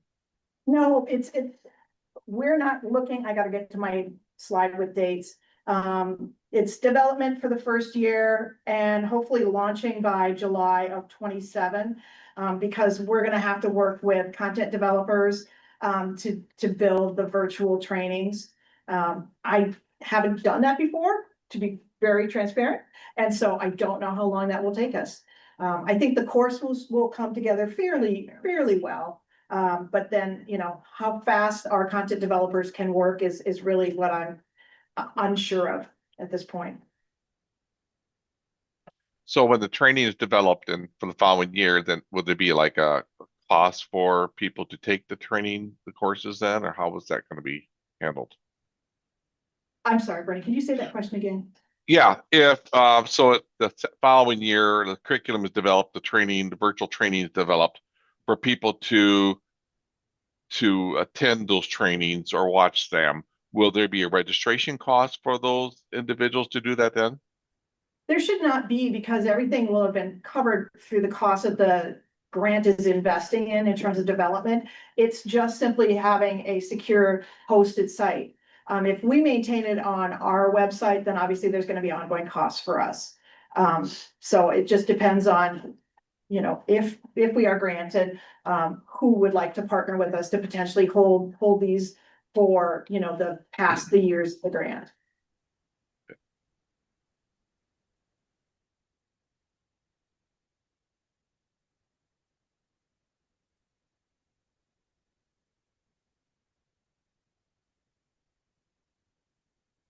Any other questions or comments from the council?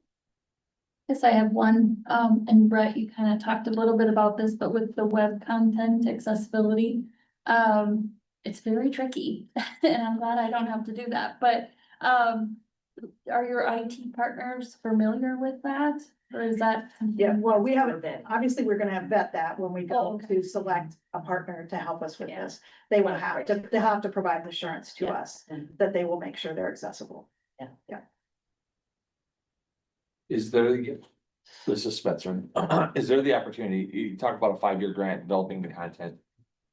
Is there a possibility of prolonging that? I mean, making it more than 5 years and continue with that project and updating stuff as things go by? Well, anything's possible with funding. First time I've heard that. I'm sure it's never that. So it's potential. Right, well, and we feel like, you know, some of the questions we're gonna ask pre and post also include, you know, what are topics that need further exploration and support. you can speak to the supervisory responsibilities. Absolutely. So that was the other thing I was thinking too, is that a lot of times I'll get called by organizations, Stanford, for instance, where they have some limitations with supervision and getting this information. So that would be something I think would be another avenue to make this even more sustainable, is to also train your supervisors. So they're with people, see the importance of this, the knowledge base of it, and then also kind of keep going from there. It's a great way to sustain it, the sustainability about it, and help it to grow with whatever we need it to grow with the needs of our IDD population. Yeah. The idea is that the training that we build should be reusable, right? Yeah. From year to year, until, such time that, there's perhaps a concept or a term that becomes outdated and it's no longer appropriate to use. So that's a great investment. But if you want to, again, reach different audiences such as your supervisors, and they also have responsibilities on their professional licensure for continuing education requirements in a supervisory level, that would be an expansion that I think you could consider. Thank you for your great presentation and your passion and thoroughness in your application. Well, thank you for the opportunity. Thank you for the opportunity. Yeah. All right. Well, have a great day, everybody. Thank you. Thank you very much.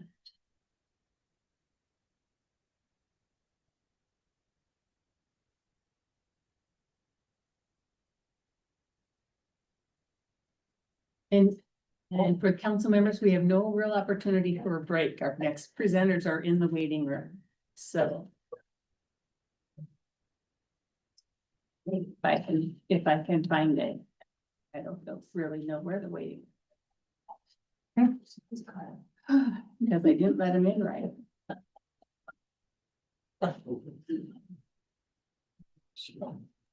I believe I got them admitted, Arlene.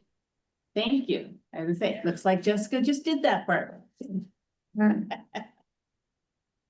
So, Tanya, are you there?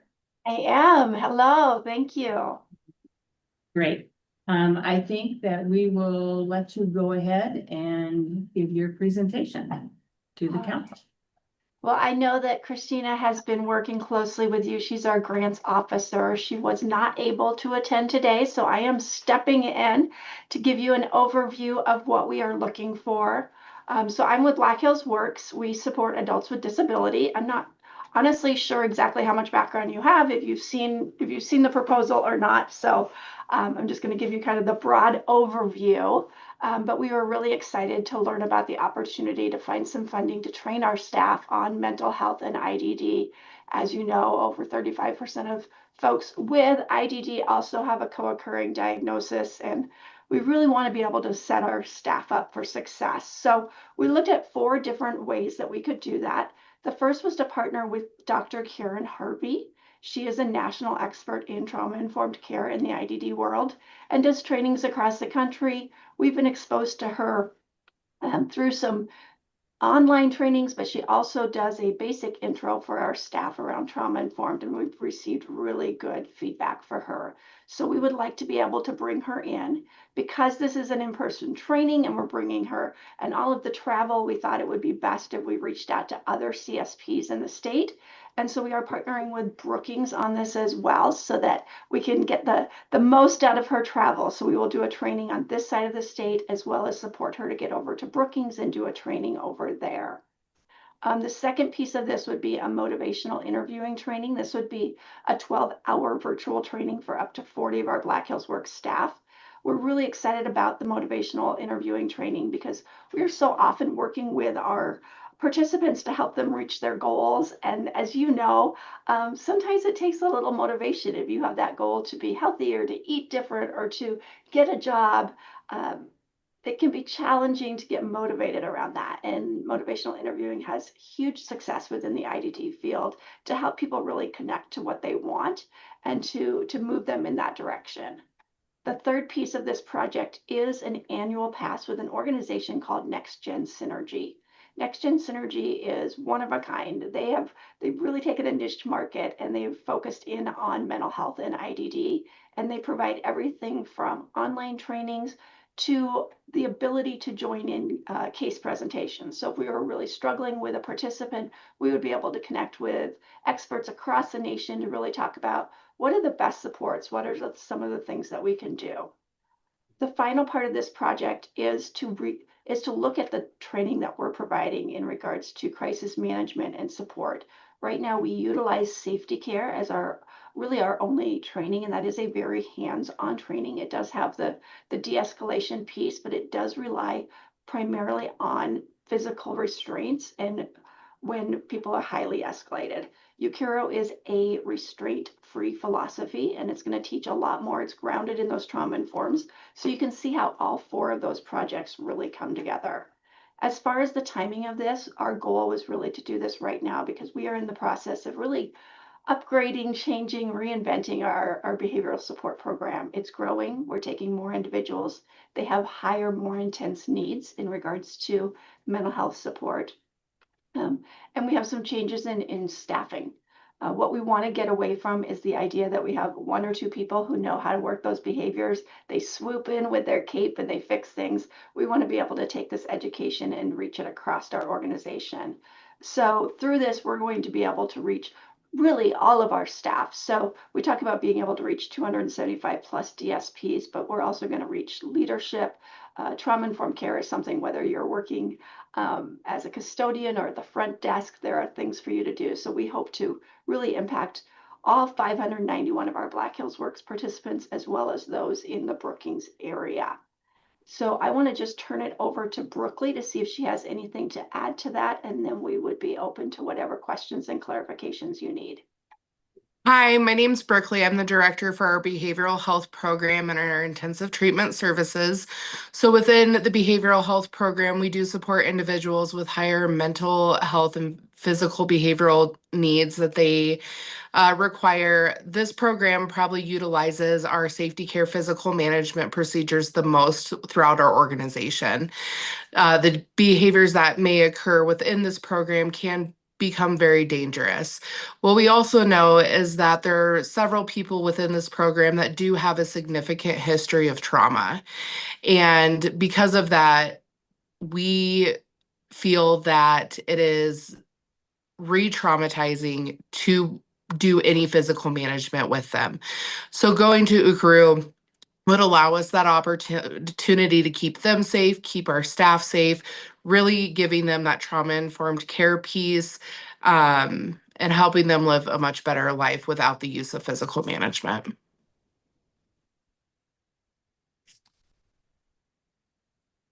Okay, we'd love any questions.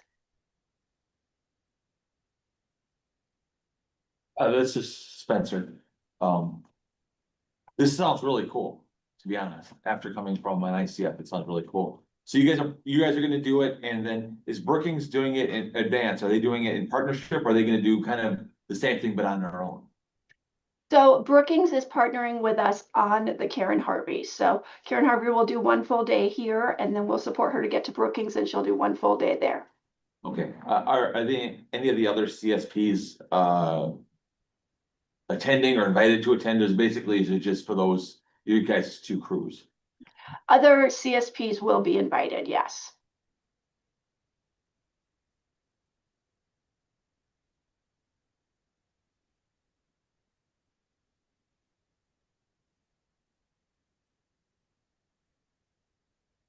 And Spencer, we agree. It really sounds cool, doesn't it? Yeah. Hi, this is Bernie from Division Rehabilitation Services. Your motivational interviewing consultant, have you guys used that company before, or how did you come across that person? Yeah, thanks for the question, Bernie. We have not utilized them directly before. We have had one of our staff members who is our dietitian and nutritionalist. She actually worked with her on some projects and has experienced her motivational interviewing. And so we've had conversations with her. We have had motivational interviewing, some other free opportunities, and it didn't seem like it was as customized as we would like to the IDD field. And this individual is able to really customize it to our population. Thanks.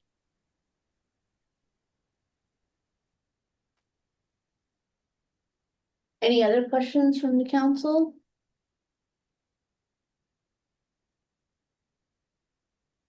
Well, thank you, ladies, so much for your time this morning. Thank you so much. You guys have a fabulous day. Yeah, thank you. I appreciate the time and this opportunity to talk about a path that we want to move forward in that better aligns with Black Hills Works mission, vision, and values. Thank you. You'll be hearing from Jess soon.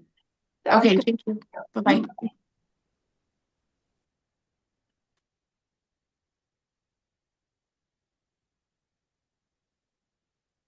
Okay. That was quick. Can we take our break now? Yeah. Do anything else? Okay, okay, You've so already had we're your looking break. at a We're out. 15-minute break. Okay, so I vote, if everybody's okay with this, I vote we come back at about 5 to 11. Take a 17-minute break. It's been a long morning. Absolutely. Okay? Fall asleep. Yeah. What do I do? I'm gonna go. Yeah, so. Because they don't make consider the break.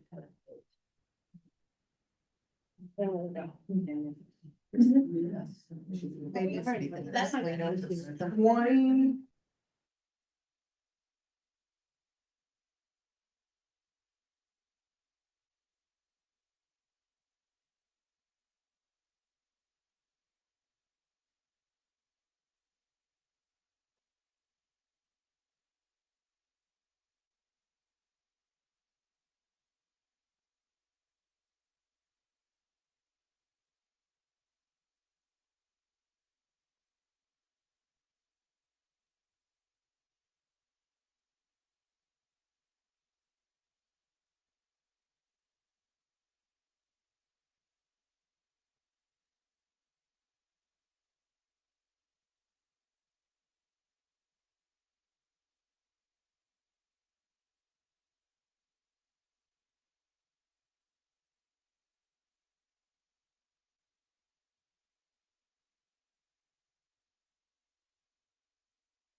Hi, everyone online. Is everybody back? For the most part.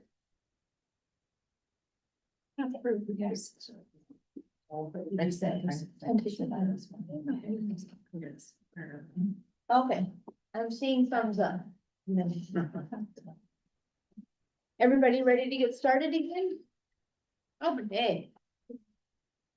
So the next part of today's meeting is going to be discussing the last two presentations that we saw and making a decision as far as funding goes regarding those. So we'll first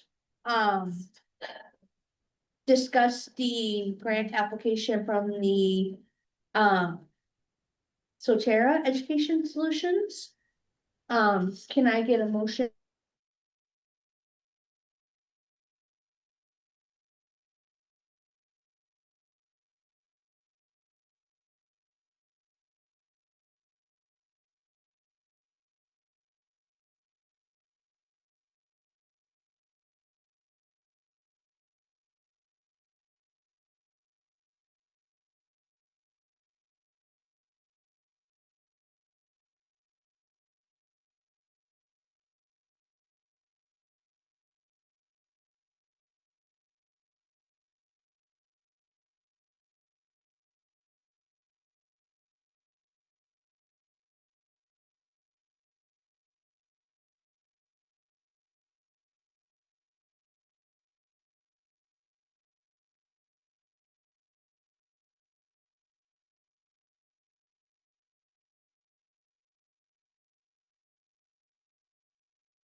Recording has in lived progress. experience, which is something we're always pushing for, I think, as a council, is making sure that those perspectives are included. So I think that may not be a determinative factor, but I think that that's something that I find to be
Recording in You progress. guys thought that was fun. Now we talk state planning. Yay. Yes. Arlene's absolute favorite topic. Yeah, it is. And she is so thrilled that if she had to come back for a brief moment in time, that It's this would this be one. the time that God would choose. It's this for that to happen. Yeah. For sure. As I told other people, not only did I just turn 65 and know that I was ready to retire, but I thought the state plan system was, or process was starting, and I thought the new person should get the experience of that instead of coming in and having to work with a 5-year plan that somebody else had developed. So, it is kind of how it goes, but I have enjoyed coming back and chatting with Jess and others. I and- sure appreciate it. And now we get to watch the master help create a state plan. Then I'll really know for the next time. Yeah, yeah. So, but I think because of the time, it's already, quarter to 12. We did say that we would join the partners class for lunch. They are having a burger bar and I think the Washington room. I don't really know where the food is at. Make like Toucan Sam, Fargo's, I don't know. Yeah. That's what I want to plan is. And partners, actually, their lunchtime is at 12 today, according to their agenda. So, so I don't know if you want, we can get started a little bit. I can do a little bit of background on state plan until 12 o'clock, and then when we come back from lunch, then we're really gonna dig in to what has been shared with you. Can I give my opinion? I say the food is gonna overtake my brain, so I would say just come back at 1. Is everybody okay with that? That's fine too. Yeah. Can- Yeah, I agree with Val. The food is gonna overtake my brain. It's calling you or something. Yeah, it Thinking is. about it, I know. Yeah. So, yeah. Yeah, so if we come back at 1, it evens out. Yeah, so. it does. It's all good. Okay, so we'll break till 1, We're gonna break until 1 o'clock. go eat. And now you want me to find out where it is, don't you? That would be helpful. Yeah, but it's we'll set up. I know that Aiden wants me to DoorDash or something. I'm sure if we. Oh, it yeah. will- I'm gonna. Probably McDonald's. Yeah. McDonald's. Probably something not very good for you. So, Yeah, he's on his routine. chicken Anyone, nuggets, I guess I didn't really look, where it's, So, but I can he's- now. Just to let everybody know, I've paused recording on the Zoom and it'll be back up and recording at 1 o'clock.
Recording stopped.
Those of us on Zoom can't hear you.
Recording in progress.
Hello, everybody.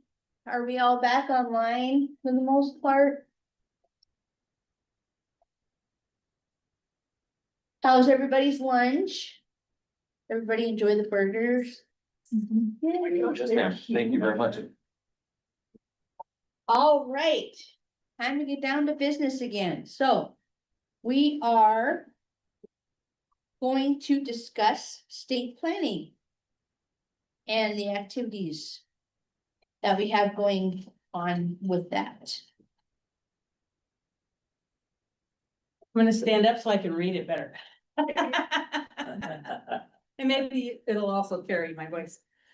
So yeah, the state plan for the council for the next 5 years is due in August 15th.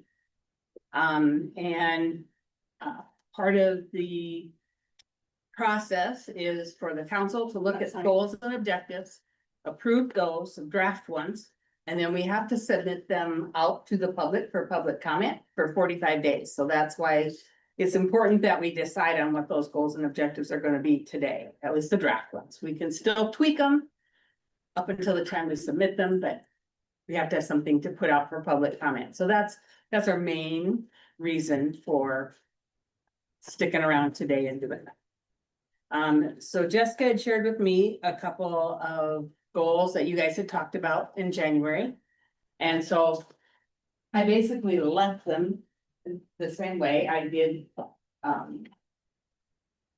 suggest maybe one change. And why doesn't that show up? Oh, the board only knows. I printed it and there's red, but it's not up there.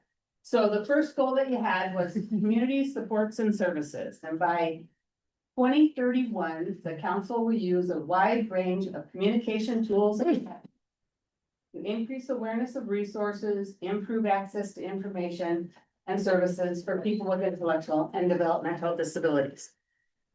And my only suggestion would be maybe to say, at the end there, people with intellectual and developmental disabilities, their families, community leaders and professionals. So it's all in that bigger, broader goal and not necessarily only showing up in an objective that you had.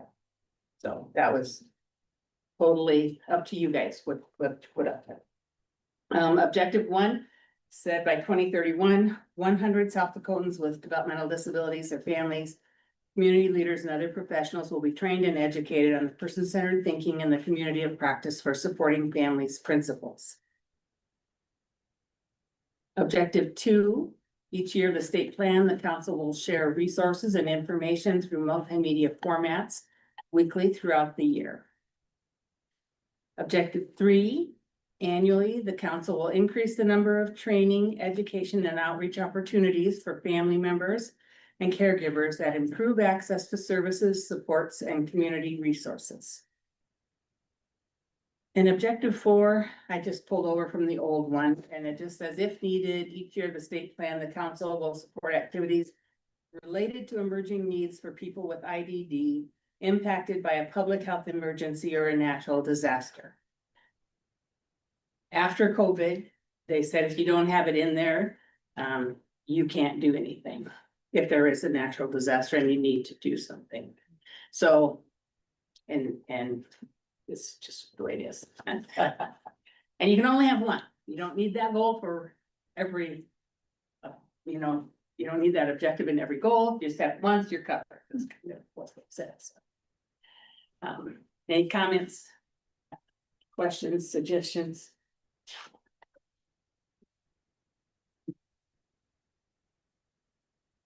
I like the addition that you made to the very end of The goal to say to include their families, community leaders and professionals, and I just took that language from that first objective. Yeah. Pulled it up there.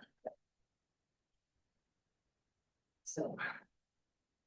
And in the last 5 years, we've had a goal, separate goal for the mental health. People with mental health and IDD. And I would suggest you probably put a goal in here, particularly with funding the MindNet or the Sotera one, that some of those activities will happen in federal fiscal year 27. So we'll probably want to add an objective here to increase awareness, whatever, provide training in that area. So we can include mental health as one of those community supports and services. Doesn't have to be a separate goal. Yeah, that's probably a good idea. But I didn't put it on there because I was kind of waiting to see what you did with the proposals. I wasn't wasting my time at putting it in the Trying to objective. see If what we you were said gonna no. say and stuff right underneath. Yeah, yeah. What's that? Trying to figure out what we were gonna say and stuff. Yes, I was trying. But, so that is what I have so far. for That part. And I will go down here and we can look at goal 2, which was the advocacy and leadership. And Jess did not have as many notes from this section from your January meeting. But so I kind of left the first, well, she had a draft of the first one here. Each year of the state plan, the council will work to increase capacity of self-advocates, to organize at the state and local levels, to share information, resources, develop policy skills, train other self-advocates, participate in cross-disability initiatives, and support independence and engagement within communities on issues that are important to them and their families. It was a lot of words. I did have a conversation with Cheryl Matney from the ITAC. So they help councils with all kinds of technical assistance, and she said, yeah, I mean, some councils still don't put in a goal or objective related to the self-advocacy, but you are required. And you are required to do 3 things. So she said, I just tell them, you put in one that says the council is going to support or establish a statewide self-advocacy organization. Train other self-advocates, have advocates train other advocates, because that's what it is. You have to have people with IDD training other people with IDD. And support people to cross disability initiatives, and just leave it at that. So I can't imagine what you do that wouldn't fit in those 3 categories, which is very true. But I liked how this one read, so I left it just like that, and I think you hit all 3 things, so not a problem there. Objective 2 was each year of the state plan, the DD network will support more South Dakotans with developmental disabilities, their family members, employers, school personnel, and other key stakeholders to receive training on advocacy and leadership. And objective 3, I left the same, which was each year of the state plan, the council will support advocacy and leadership training for Native Americans with disabilities and their families.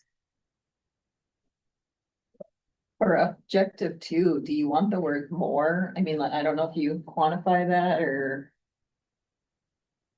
I don't know, I think it was in there, so I left it, but yeah. I don't know if it matters or not. I don't know if you have to prove that you're doing more. Well, you are supposed to have something that you can measure. Okay. Within our objectives, they should have something we can measure. Okay. But Maybe that's the way you do you know, it. are we saying it's more people? I mean, we can track the number of people that get training. Or it can be. You know, you could, I think in the past, I probably said that it'd support like 2 trainees per year. And then but it would still increase the number of people with disabilities, family members, everyone who will get something from that, but I kind of quantified it to say, 2 trainees, and I was a little more flexible than, and you have to kind of. Did anybody let Rebecca in? Is that what that was about? Yeah, just. I didn't see it, so. Sure. You said Jessica let her in. Is that what that was about? Is that right? Yep. Okay. So that's the thing, is what it is that you want to have in that goal that's going to be measured.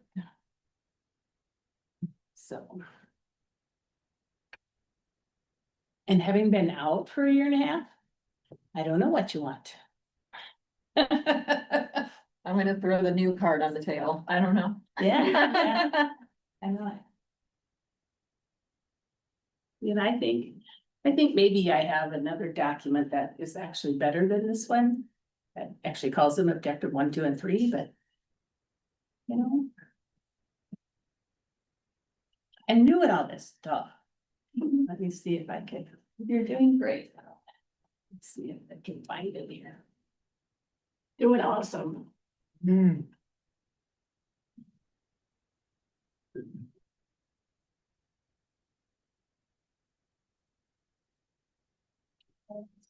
It's not the right one. I don't know. You know, I think what happens is I get confused by the OneDrive or my computer. Likewise. No kidding. And I think, well, I've already saved that. Why does it now tell me I have not saved? Technology can be very serious. Just leave everything do that. Oh my gosh. Slow down. Anyhow, Well, can I comment on something? absolutely. Okay, so there was. Okay, so each year, objective 3 under goal 2. Each year of the state plan, the council will support advocacy and leadership training for Native Americans with disabilities and their family members. So I know that, we partner with Jim and the Oyate Circle, quite a bit. And I had, and you guys might see me come back with the proposal, in a year or two. I had an idea of reaching or trying to reach our younger Native American population. And that dream or that vision kind of came about because of my son Warrior and all of the obstacles that we've had trying to access culturally competent care for him. And I hope that you guys don't mind if I get a little personal. I kind of dove into the deep end with that, kind of naively, and kind of set some really big goals for myself. And said I wanted to create a program that would be statewide. I was gonna do all this traveling, I was gonna do this, I was gonna do that. And I ran into a lot of roadblocks. And that there wasn't quite the response that I initially thought that I would get. I did speak to a lot of Native American families, and there definitely is the need there. But getting people to show up is harder than I anticipated it was gonna be. And so I threw one event and 2 people showed up. And it was very very heartbreaking, but I kind of stepped back and was offered a lot of different support from people, and kind of took a step back and realized that it's something that I'm very passionate about. It's not going away. I just have to look at things differently, maybe approach it differently next time. I try to start something. So I may be coming to you guys with something that relates to this goal, or this objective in this goal. So I would hope that as a council that you guys would decide to keep that in there and keep that close to your hearts, because that means a lot to me. And there is definitely, as a council, correct me if I'm wrong, we have to have a goal that relates to serving an underprivileged. Or how does that? Nope, this is a new thing, and no, we do not. We no longer have to choose a targeted disparity. This is where I was going with that, so we don't have to anymore. We are no longer required to, Okay, but well, we're doesn't going to mean we pretend that we can't. are. Okay, Or so should. we But are going to pretend that rule is still in place, yes? Okay. And so, yeah, Native Americans obviously are, a population that definitely, there's room for us to help. And I've learned that through my parenting journey with Warrior. It's very hard. So then I got this idea of, okay, I'm going to develop all of these culturally appropriate, kind of like what they were doing with the mental health thing, like, curriculums, and like maybe help teach people, you know? And it's like, well, if you, you know, I'm obviously not Native American, and so I tried to reach out to people that would partner with me in developing something like that. So I'm still trying to do that. And Dr. Kurtz has generously offered the support of the Center for Disabilities, and Jim Warren has offered his support to partner with the Oyate Circle. But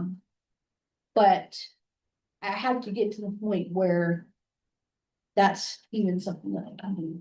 So anyway, that was a long rant, but yes, this is. But she'd like to see objective 3 stay in the state plan. She happened after later, and yes, I said in 5 seconds what I said in like a half. It's okay. I found it now. I found it. They are out on the fourth, right? File even if I think about it properly. So. So if anybody has ideas, come to me, help. Okay. Cole? I think I brought something about this up last time, and I don't want to bring it up again because I don't want to be perceived as somehow opposed to this, because I'm not.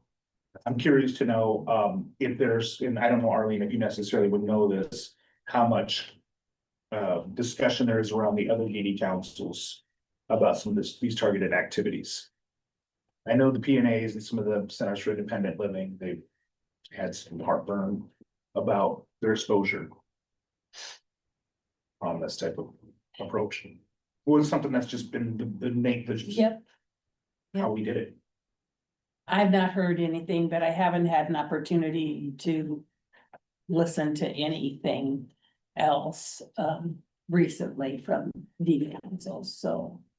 If I could pipe in just for that, I think that has been a concern for a lot of the councils, and specifically they get a lot of pressure in their state to avoid anything that might be considered the dreaded DEI type of thing. I had a long conversation with Cheryl Matney from ITech, who said, you still just have to look at your state and who needs the help. And she goes, we can help you word the goals and the objectives to make sure we have language in there that isn't going to fling up the red flags. Because the fact remains, we still do have people with IDD who are Native American who need our help, you know, or who need the services. So I feel myself confident, being very mindful of Cole's concerns, but I feel very confident that we can do this and that other states are going to be pushing their own what used to be targeted disparity. We were told we didn't have to have it. And I've spoke to about 8 or 9 executive directors who said they're keeping theirs and they're just going to work with ITAC on the wording because it's important. So, thanks, Jess. Yep. That's helpful. One of the things that we've done in our strategic planning process is to, one, you link it back to the data that you already put in that section A, your state of the state, right? So in South Dakota, we've got rural and we have tribal communities that don't have access and are experiencing higher rates of fill in the blank. And so that's what we've kind of said is anything that we do, we will make an effort to reach our rural and our tribal communities in the state. And you don't even have to call it in this particular circumstance, since you're not required to have that goal. You don't have to necessarily call it out as a disparity goal, but you say, here's our state and here's our response to the need you just articulated to you. You don't have to bring any more detail into it than that. That's the way we've approached it. We're in the middle of it, just like you guys are too, on a number of different things. And I've heard mixed, some people are saying, get rid of it. Some people are saying, leave it. And we're being consistent, I think, with a lot of our state, look at our State Department of Health, State Department of Education, You know, our medical school, the health systems we work with, it's a common. If you're in South Dakota working with any of those entities, not trying to reach rural and tribal, then you're not on the same page as anybody in the state, so. We've not had any pushback from our state on any of that. But that's just for information for folks that take a little bit. But the worry is that somebody's gonna get it an HHS and they're gonna look at it and go, we don't like that, because it looks like something that I don't agree with, which is defective. And all of the executive order with all of the things that are in there, and the list of words you can't use that have been circulated around. Kind of risk tolerance. Right. It says, I think that way you stay true to who you are, but you don't have to use words that are divisive. You know what I mean? Yeah. And we don't have to, because I think in South Dakota, we're all trying to reach Yeah. everybody, you know, right? Yeah, and it's part of the narrative that goes along with it, when we talk about the rationale for having these goals in particular. And that's part of it, rural, underserved areas, whatever, we decide, reservations, that's what it is. And you talk about it there, and I never go into too much depth. Federally, we have one program specialist that has to read all 56 state plans in 5 weeks. I think they appreciate short and sweet. I don't know, I'm just thinking. Straight and to the point, right, Eileen? Yeah. So. Any comments about these things you want changed, things you want, if we look at objective 2 and the word more. What is it we want to be able to measure from that? what does that mean more? More Exactly, than before? that's the question. Well, if you could still say that, say, each year of the state plan, the DD network will continue to support South Dakotans with disability. You'd say increase access. Yeah. Knew any of those things. So, and increasing access is probably what we're looking to do. We can't really make them go. Well, and you're also held, so this is the kind of thing with a plan like this, is you're held to the proposals you get. So you can have the best goal in the world, but I think, I'm speaking from years of working with Arlene on the councils, there were times where you guys had a goal and didn't get proposals to hit that Nothing. goal. So you're limited to the people submitting proposals to do the work, so I think if you can have a plan that has a good framework and a flexible and adaptable framework, given the change in whatever the emerging issue is, paired with the capacity and the organization and the entities that are submitting proposals to you to be able to meet those needs. No matter what comes together in that regard, you're able to apply, it's got a home within your strategic plan and your goals and objectives.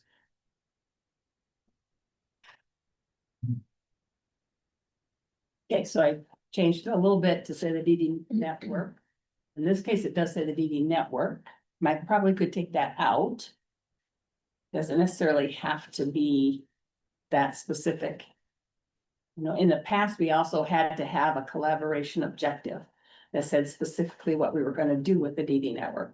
We don't have to do that now in our objectives and goals. We do have another section of the state plan that does require us to say, what are we planning to do with the P&A? What are we planning to do with the Center for Disabilities? What are the three of us planning to do together? So there's another, it doesn't have to be in here. So this could just say council.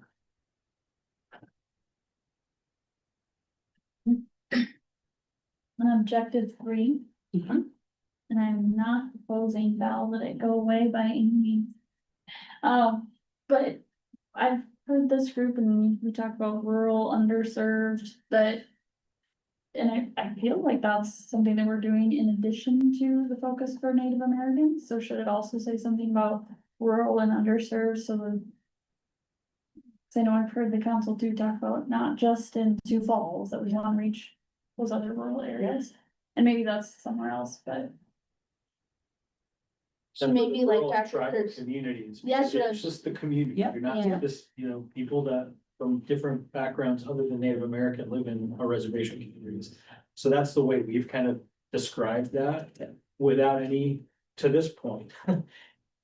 Anybody second guessing that or not understanding that rural and tribal communities in South Dakota are the ones that need this the most. But we're not limiting it to that, we're opening it to everybody, but that just shows that we've got special focus to reach those communities, rural and tribal communities, and that's where I think it's probably worth some point in your, I know your state of the state. Part of the plan has a lot of data in there, and I know it's like either you have it or you don't, but that's where you paint the picture of the state. And I think making the point, because most people in other states they don't understand what it means to have 9 sovereign tribal nations in the border. And what does that mean? That means they're not just a place that doesn't have access, or like they are 9 tribe sovereign nations. So just that fact in the state plan or in the state, I think would be helpful. It's definitely different than if you go to like Pennsylvania or Ohio or something like that, Virginia. Okay, so we want to leave in the advocacy and leadership training for rural and tribal communities. Can we do like maybe culturally appropriate advocacy, or is that still a slippery slope too? The more you say, probably the worse it probably gets. And One, because it here's would the thing, be- this isn't required, right? So you don't have to do this. So, No. like, Yeah. don't do something that's going to put a target on your back for a reason that shouldn't be there anyway. And Say what you're gonna that's do. something that could be more in the council's review of projects. To Yep. know that in the back of your mind, we want to be, these projects to be culturally responsive. Like when you put an RFP out there, then if you want somebody to reach a tribal community, you say, well, who in the tribal communities, what agencies, organizations, or what tribal members are you working with? And if you're not working with one, I would say you're probably not the best place or person to do that work, because you need that connection. You need that advisor, just like we say, you need to have people with disabilities and their family members represented in everything you do. Likewise, when you're reaching those communities, probably should have them front and center from the beginning. Yeah. Even to be eligible to be funded, part of the RFP process. And it is a question we have in there. Yeah. To reach unserved and underserved populations, however that applicant decides what that is. We do ask them to talk about that.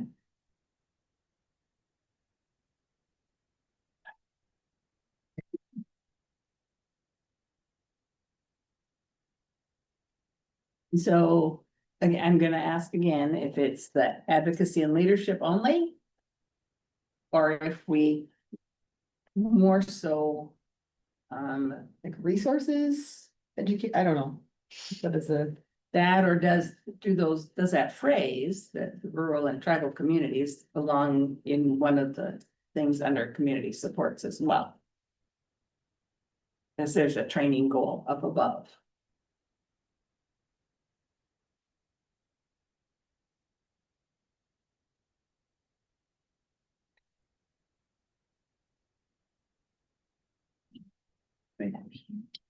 It could, it could go in the goal, or it could be. Like a separate. You can just. It could be separate, it could be one of these, and we just say that. And I'm thinking up here along the lines of who you're gonna train in objective 1.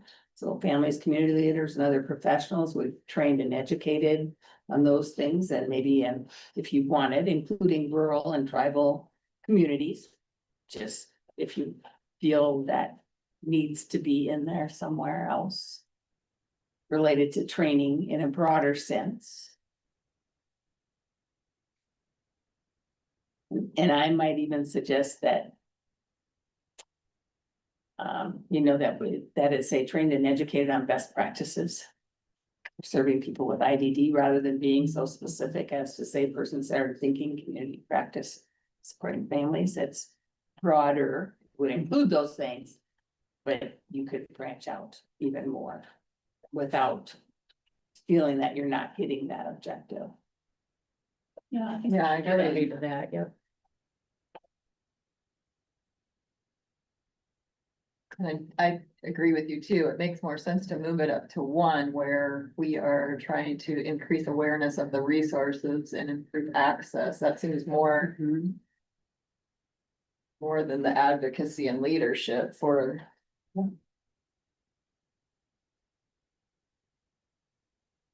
And do we feel we want to put that, including or specifically rural and tribal communities, or is that something the council just wants to keep in their RFPs and highlight it more there?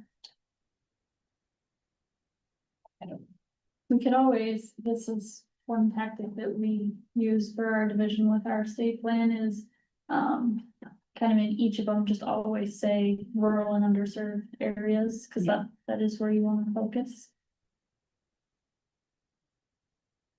For each of the objectives or goals? Each of the goals, maybe. Cause then it kind of calls it out right there and then you don't have to do it under each objective. That would make sense.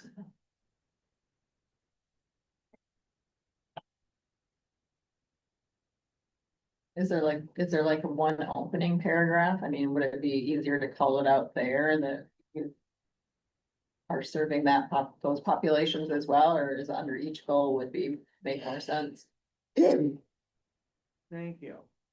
I don't think there is really you can have it in your rationale section, but really the goals and objectives are standalone things that people look at often. So. Do some states have more than one council? They all just have one. Only one council. Some states have two, you said, It's statewide. but it's one plan. You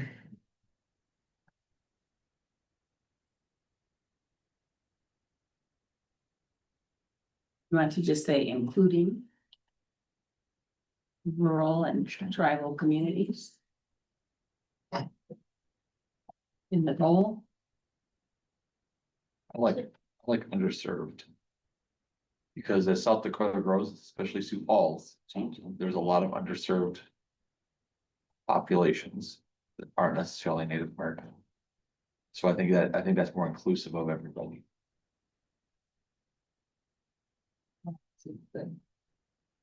And do we just use underserved even to include rural, or do we specify rural? I mean, like rural and underserved, is that what you're? We're all rural, yeah, but I did like how you said it, the rural and underserved population, yeah. But yeah. And that might be an ITAC question too, because if they look at like the US Census, obviously there's one part of South Dakota that's not rural, the rest of the state is rural. Yeah. Exactly. So it's kind of maybe implied, but maybe not. I think it helps created the state picture up front at the top. Then down below, you've got to talk about challenges. And I think those challenges need to be articulated as in rural for sure, but I also think some of the tribal, sovereign tribal nations, that is a different ballgame. Yeah.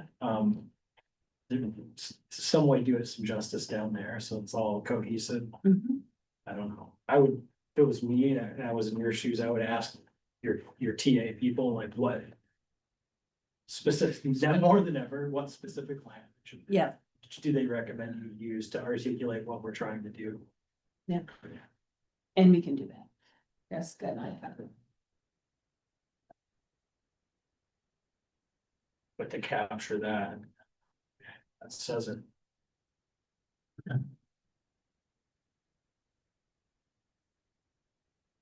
Is anybody else finding it sad that we have to be so careful with the wording like this? I mean, it just makes me want to cry. honestly. Am I the only one that feels like falling right now? It's like, why? That's a conversation. That's a conversation for them. Oh, it's just sad. And so, yeah, I do think the area of advocacy and leadership, although, and then we have a separate one that's really for some pretty specific projects.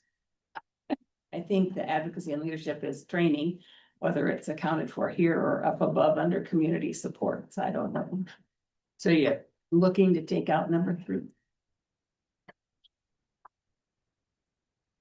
Because the other thing I get then is, okay, so now I have this grant, which does self-advocacy and leadership, but also does some mental health stuff. And how do I record that? Because when she submits performance measures, they have to be separated by objective.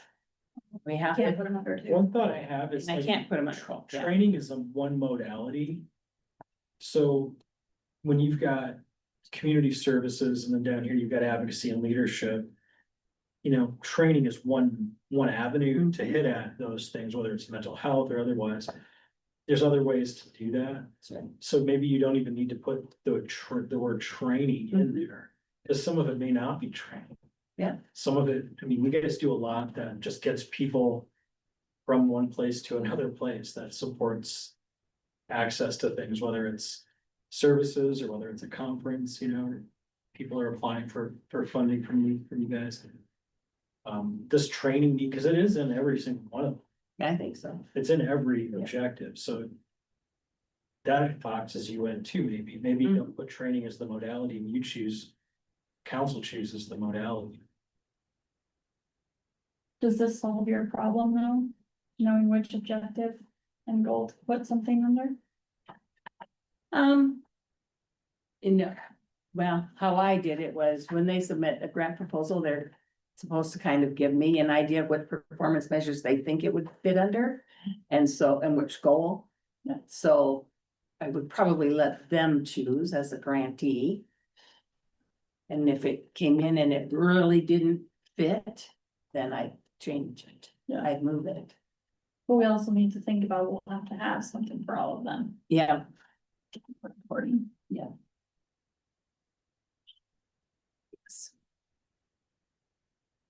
Take out objective 3.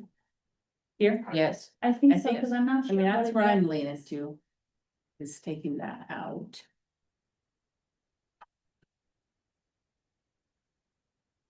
Because I think those two cover it. Yeah. Okay, I think so too. Okay, I'm gonna move on. In this next section was really just so that you would understand that when you come back to your June meeting, in the state plan, each goal section includes 5-year expected goal outcomes, so you need to be prepared to state what those are.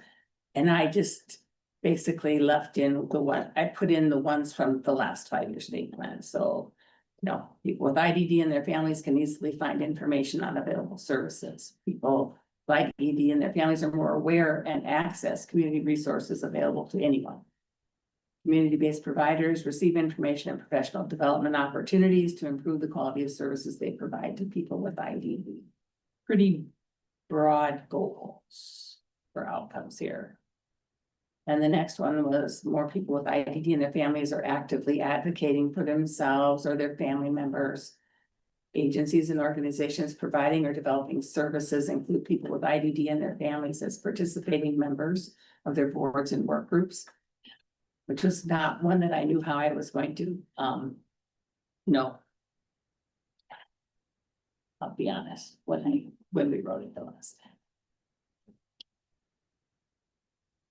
But we do get some of it from partners who tell us that they're on different boards and at the community level. Whether they're on a human rights board or something else. So I do know that people are on boards. And yep, each of these lovely goals and objectives will have an annual work plan. And then for each objective, you will have to have key activities, expected outputs, expected outcomes, how you're going to measure it, And with then those performance measures with numbers, but not something you need to worry about today. Today, my big concern was just getting the goals and objectives to be right. And maybe to ask you a few of those questions about the comprehensive review and analysis and analysis of the system, how you might feel that things are, because I have to write that part. And if I'm writing that part and I haven't been here for 18 months, I may not know the best things that you want to say. And I'm sure Jess will have input into that as well, but so the big thing is these goals and objectives. So now's your opportunity. And then somebody can make a motion. If we're ready to go with these as draft goals and objectives, knowing that at our July meeting, we can tweak them.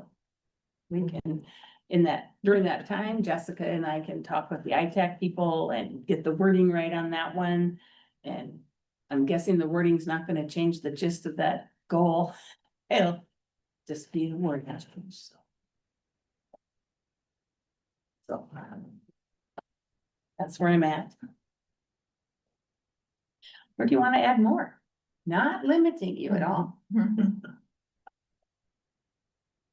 I would move that we accept the draft goals and objectives to move forward. I'll second that. And who was that? Liz Tiger. Thank you.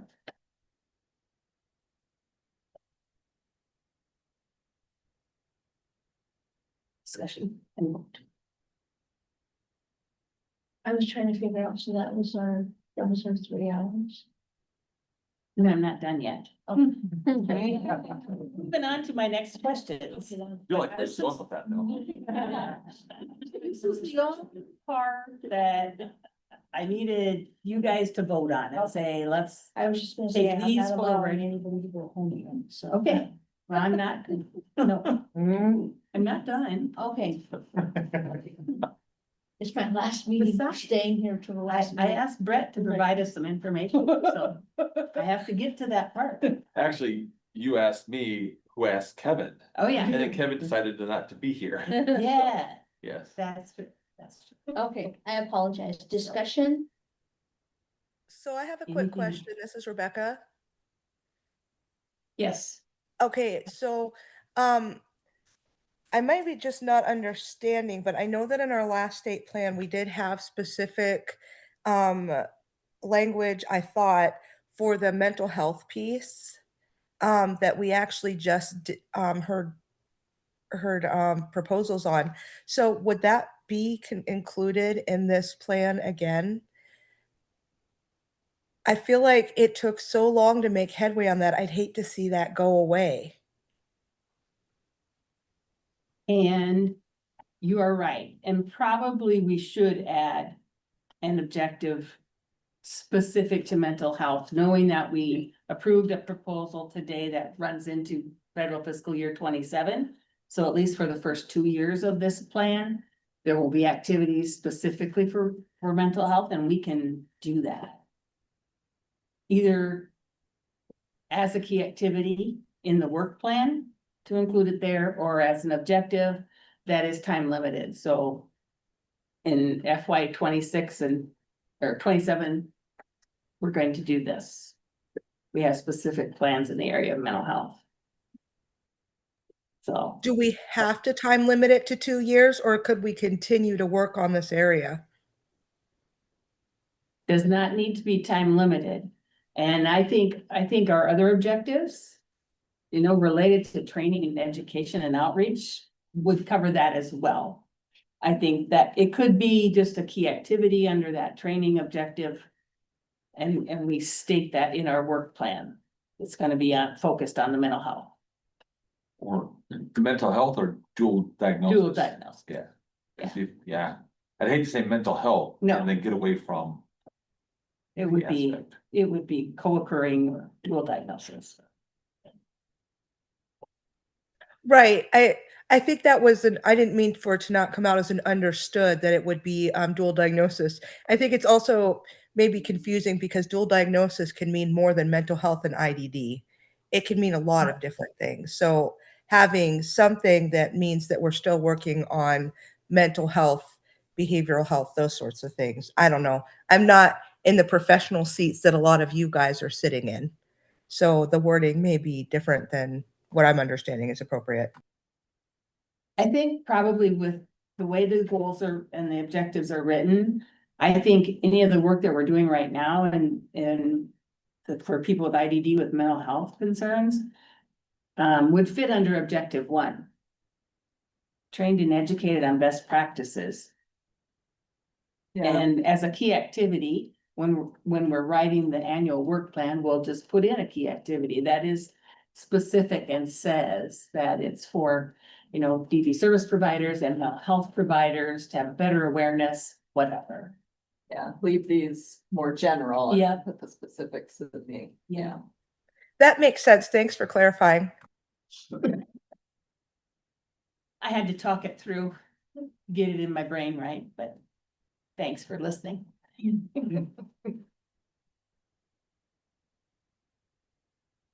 Second. Okay. Any other discussion? I think that's where we're at, because we didn't really vote yet.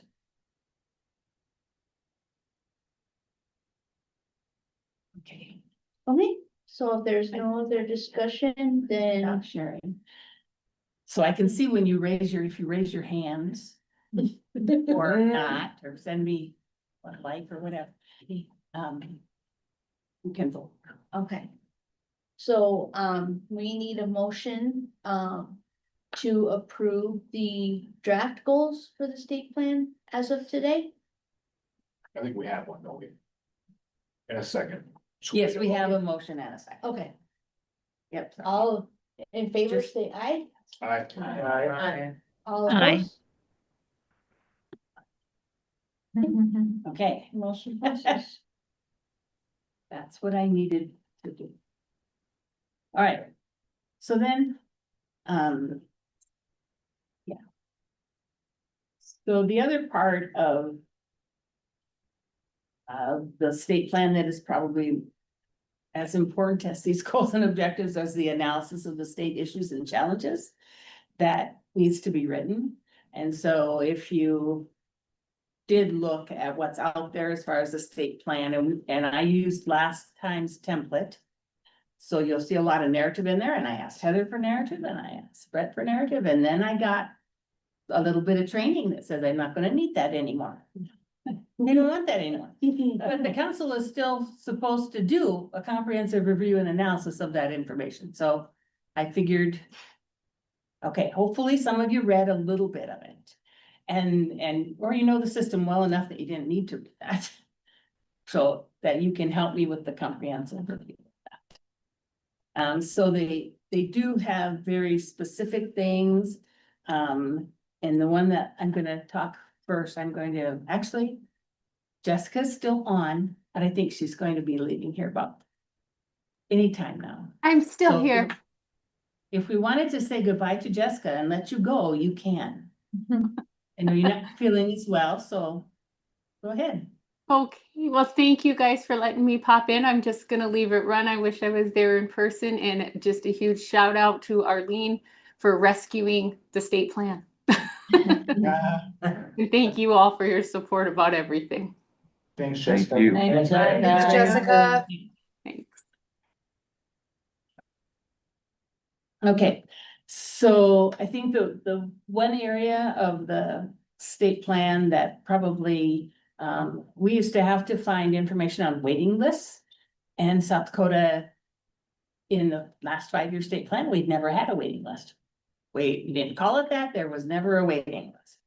And I would always just write that, but now I know they don't necessarily have it, and now they've said, a waiting list by any name, whatever you're calling it, you need to talk about it. So I asked, Kevin and Brett to share a little bit of information about what the division uses as a planning list and how they use it and what kind of numbers.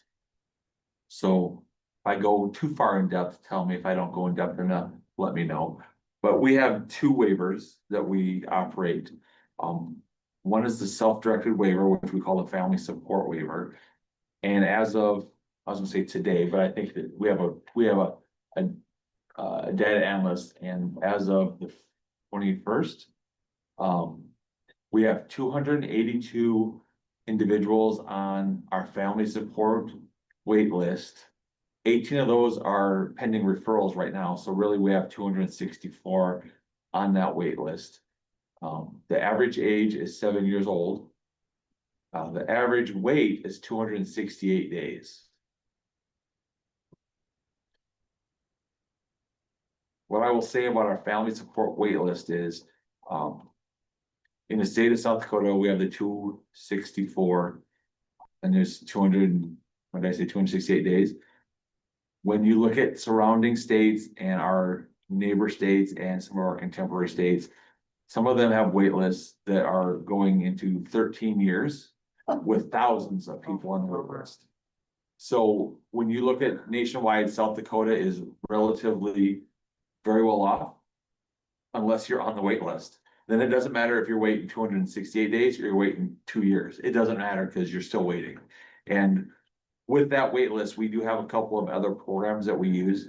Our respite program and our strengthening family program, which are fully generally funded,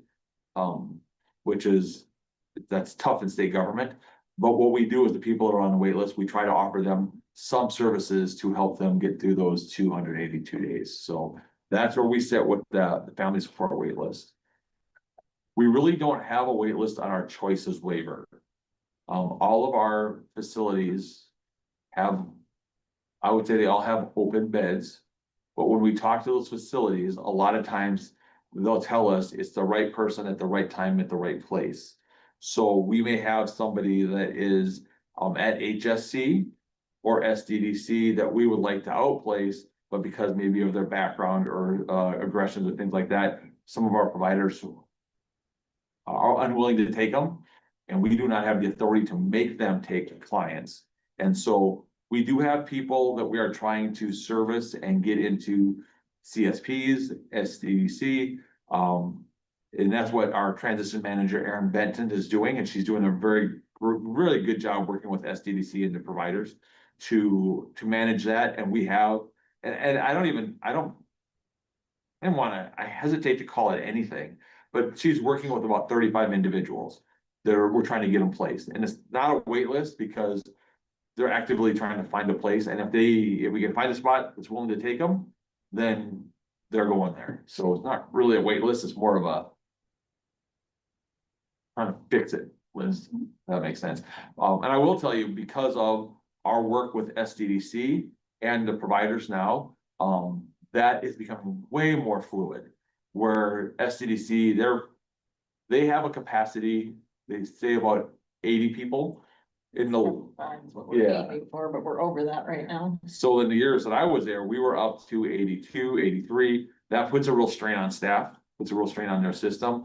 Our plan, and we've talked about this, is to get SDDC down low 70s, 72, 73, which allows us to have a relief valve. So if somebody does outplace and goes to a provider, there's an issue, they can go back to SDDC, they can work on whatever they need to work on, and then they can be discharged. When you don't have any openings, then it's really hard to have that fluidity. So they're really working on that so we can get people out. I look at it like, they have the NFL draft going on last night, or like the baseball draft. It's like you have to have the right players on your team. And when you have a community provider, not everybody can just go into a house. It's personalities and it's behaviors, and people have to kind of fit. So it's about putting those teams together and getting the right person to the right place. I honestly think we are making a ton of headway in the last 6, 8, 12 months, and I think the future is just going to be so much better. So, a lot of that too, we talked with Melanie. Sorry, I went from Dr. Botel to Mel. Sorry. Working with HSC and the mental health providers, just that relationship there too makes things so much easier, especially with the choices waiver. Family support, the wait list for that is more of a financial issue than anything else. That's good. That's what I was hoping to hear and expecting, I guess. So, It's good. Anybody else have questions? It can be better, and we're working on that. So There's always challenges, that's. Yes, there are always challenges. Yeah. I do have a question, and if you wanna kick me under the table, Brett, 'cause, I know our divisions are different, so I know. Well, so far, but eventually. Apparently, yeah, because you have those people that are waiting for family support, are there, and I'm sure this is a touchy subject, but could you take people who are on the choices waiver? Move them to family support so that more people could be served? We could. But the hard part is the choices waiver usually has to do with a community service providers, the CSPs, and shared living. So it's a higher level of care. So we have a continuum. The lowest continuum would be family supports. The highest continuum is IFC, SDDC. So the CSPs and family supports fall in that continuum, but on the higher end.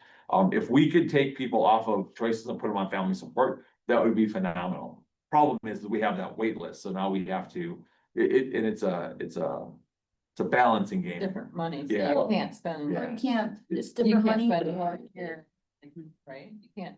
Like, I was like, if you save it here. Yeah, you you put can it put it over over here there. in this Yes. bucket and serve more people, which Those- potentially saves from those people that are waiting, going Yep. to needing a higher level. Those are absolutely internal discussions that we are having on a daily basis. But when we start talking budgets and money, we have to be very careful about Yeah. what we talk about. So, yeah. No, that, when you start talking, and this is not a secret, when you start talking family support, the average yearly spend is 10,000. Maybe a little more, maybe a little less. When you start talking choices waiver, it's getting up into the 90,000s. When you start talking IFC at SDC, you're now talking 350,000 a year. So, I'll be honest, I love the family support waiver. I think we can serve more people and get more bang for our buck and provide more services in the state of South Dakota. It's just at this point, we're just trying to figure out how to do that without negatively impacting the other things that we have going on. Yeah. And I know one thing with family support, and I don't know if you were part of this meeting or not, but, we were talking about cause we were thinking about ways to cut costs a little bit. And we were thinking about more like a family to family kind of share system almost. Like, for example, like if I have,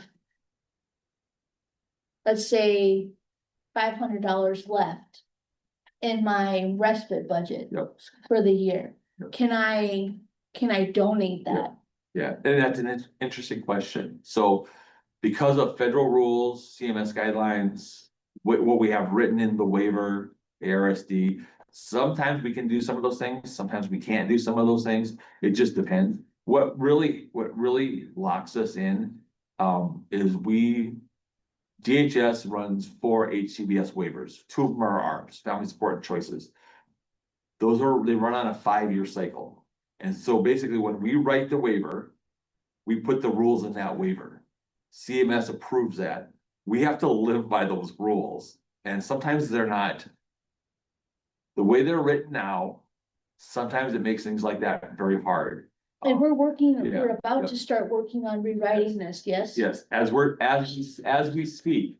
So our staff, it's a 289 page document. So as we've started, our staff are now going through it. Make it 300 and throw it at me. They're going line by line. Yes. The thing is South Dakota and state of South Dakota, we have a constitutional requirement to balance our budget every time, which means when we start looking at the waiver, it's gotta be net neutral. So if we're gonna add a bunch of stuff, we gotta figure out where we're gonna save that money. So it does become a balancing act to make sure that we're doing the right thing and we have some flexibility, so. And that's one of the things we were talking about is why wouldn't we be able to do that? Because that money's already been approved and already accounted for. Yeah. So if a family wants to share that, like if a family wants to help another family, my question is, wouldn't the state be in favor of that? Instead of having family X that needs more money, go to their family support coordinator and say, hey, can you write another goal? Because we ran out of funds, yada, yada, yada. And then, but you've got this other family over here that said, we've already had these funds allotted to us. We didn't use them. Here you go. And state's happy, yes? What I will say is, I hear what you're saying, and we are talking about it, I mean- but I cannot commit one way or the other today, but though we are in discussions about those exact things, yeah. Cause they're interesting ideas. And it's how do we, the decisions always come back to, what's the right thing to do for participants? Exactly. And I know as a family, like if I have, for example, if I have equipment that I'm not using or supplies that I'm not using, instead of having another family that uses those same supplies, ask the state for more of those supplies, why not let me help? Yes, ma'am. I mean, No, I hear what you're saying, yeah. Those are things that we're actively talking, so. I mean, state smiles, yes? Yes, I can neither confirm nor deny. So we are moving forward on things like that, but we're talking, well, I will let you know, we are absolutely talking about that. Good. Absolutely. Cause families wanna help. Yeah. Too, and that's one of the things that we talked about at that meeting is, families wanna help. I Find do solutions. I do have a question. So like with me, I'm on a choices waiver right now. Yep. So I'm not saying we're not gonna get rid of it, No, No, but like. What was my question? So would I be affected if I did shared living? Like, choice waiver. Move from Lifescape to shared living. Yep. What would I be on the choices waiver? yeah, so you're Okay. still in the choices waiver. Okay. So we're reviewing the family support waiver right now, because it is up for renewal in 2027. In 2028, the choices waiver is up for renewal, so what we learned from doing family support, we're gonna apply to choices, and what we do with family support won't affect choices, and it won't affect shared living. Okay, I was confused for a minute. Shared living is a good program too. Oh, because yes. We always talk about the least restrictive environment, Mhm. and shared living would be the least restrictive environment. Well, not the least, but it's less restrictive than living at a CSP or an ICF. Yeah. So I will tell you, McKenna, you're safe. Thanks. All right. Thanks.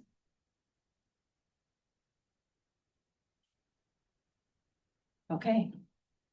So I'm just gonna pick another topic randomly from my list of things that we can talk about. So, one of the questions they ask, under eligibility criteria to receive services, and not just thinking DD services, but it's broader. Are there services that would be beneficial for people with IDD and their families, but the eligibility criteria is a barrier? That's how they phrase the question. And I'm sure there are, but I personally don't know what they might specifically be.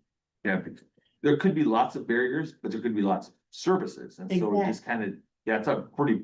It's a pretty broad question. It's a broad question, and they You said expect me. services available, but the eligibility is the barrier. Yep. So I have an Eligibility example. criteria. Sorry, of course Valerie does. That's right? good. Okay, so I had a family member come to me at one point and say, I applied for family support, but because my son only has a physical disability, we were denied for that program. Because in order to qualify, you have to have, there's certain qualifiers, yes? So would that be an example of what this question is talking about? Possible. So I want to make sure I say this right. So we're the Division of Developmental Disabilities. Our mission is to help people with developmental disabilities. Now, there are people that have physical disabilities that don't qualify for our services, but when they call our eligibility staff, what they try to do sometimes, especially now, is they try to help identify other supports, like, hey, we can't support you, but there are other things. it happens with LTSS. Somebody will call and be like, well, you don't have an ID or a DD, but you are, 82 years old, so you probably, maybe you qualify for the choices waiver. It just depends on your background, or the other way around. Sometimes they call and then they realize, well, maybe you don't fit in the HOPE waiver, but you maybe fit in choices. And so our eligibility staff tries to help navigate that. But yeah, it's, like I said, we, as a division of developmental disabilities, that's where our mission is focused, and that's what we try to do. So I would assume there would be barriers like that. It's just, the answer is trying to point people in the right direction. And so in the case of this question, what it's asking though, are there people with IDD and families who are trying to get other services, but that eligibility keeps them from getting? I would say, I think yes to that too, which I feel like we've tried to, or they're working, I mean, I think there's work in progress to make it clear, but I think the answer to the question is yes. I guess. I think historically, like, we were talking about behavioral health, historically, whether written or otherwise, that has been an issue. And there are reasons for that, which I will refrain. Nobody here is gonna be offended by what I would have to say, but yeah, if you want to dive into that. I think historically that was probably one of the areas. One of the big areas, yeah. And we certainly heard from families who struggle to find services, mental health services, behavioral health services, for a variety of reasons, of which one was probably eligibility criteria for that program, but. Maybe just access to service, not like a state or, Right. services or otherwise, but.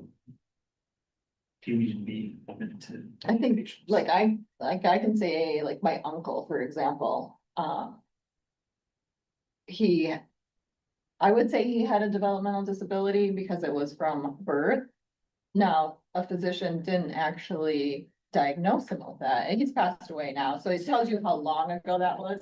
But I think there have been some situations where maybe that type of a thing came up where they didn't have a diagnosis, but family felt that they had that disability, and sometimes they can actually get that disability.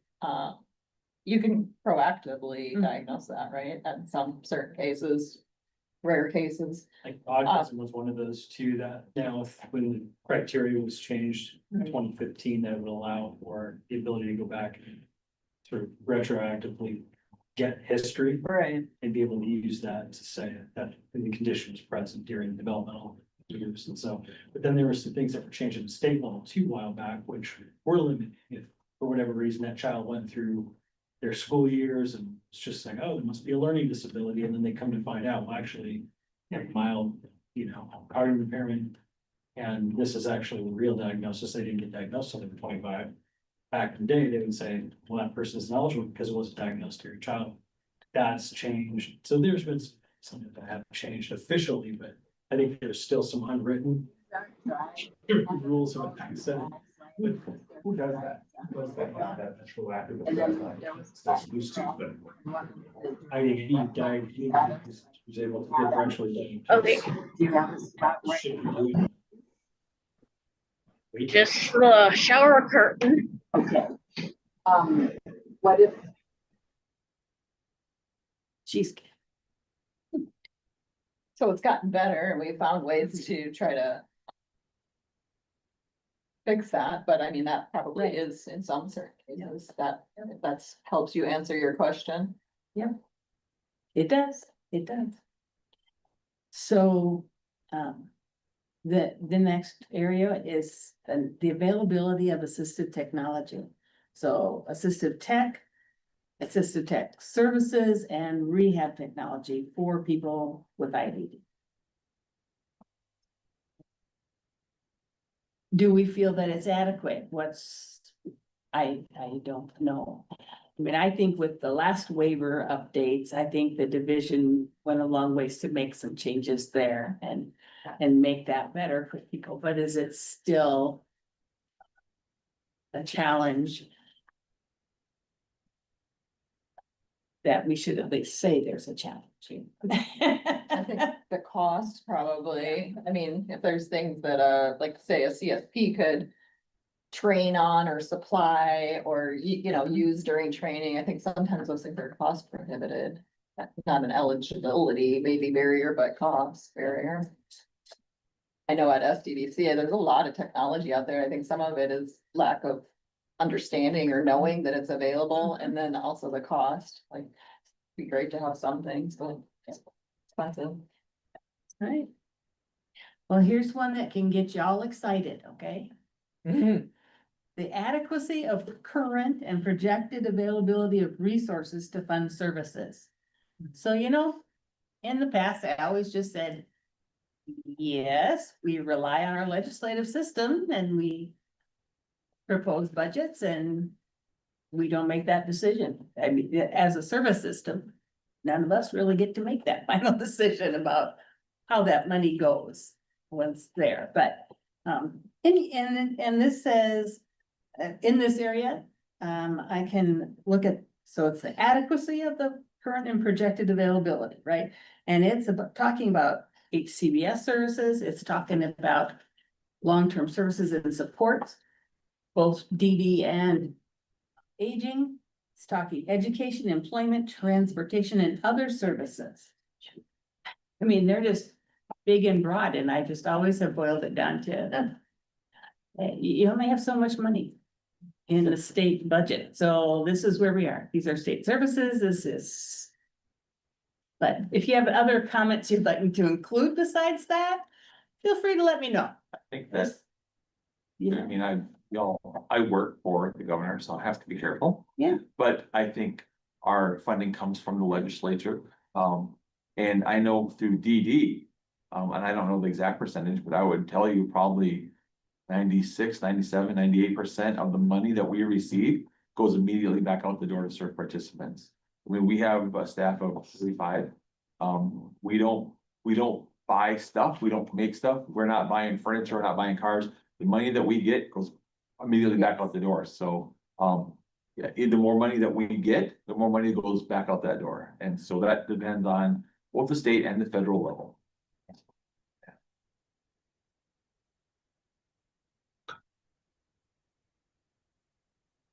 Being very helpful, just to wrap my little tiny brain around all of it.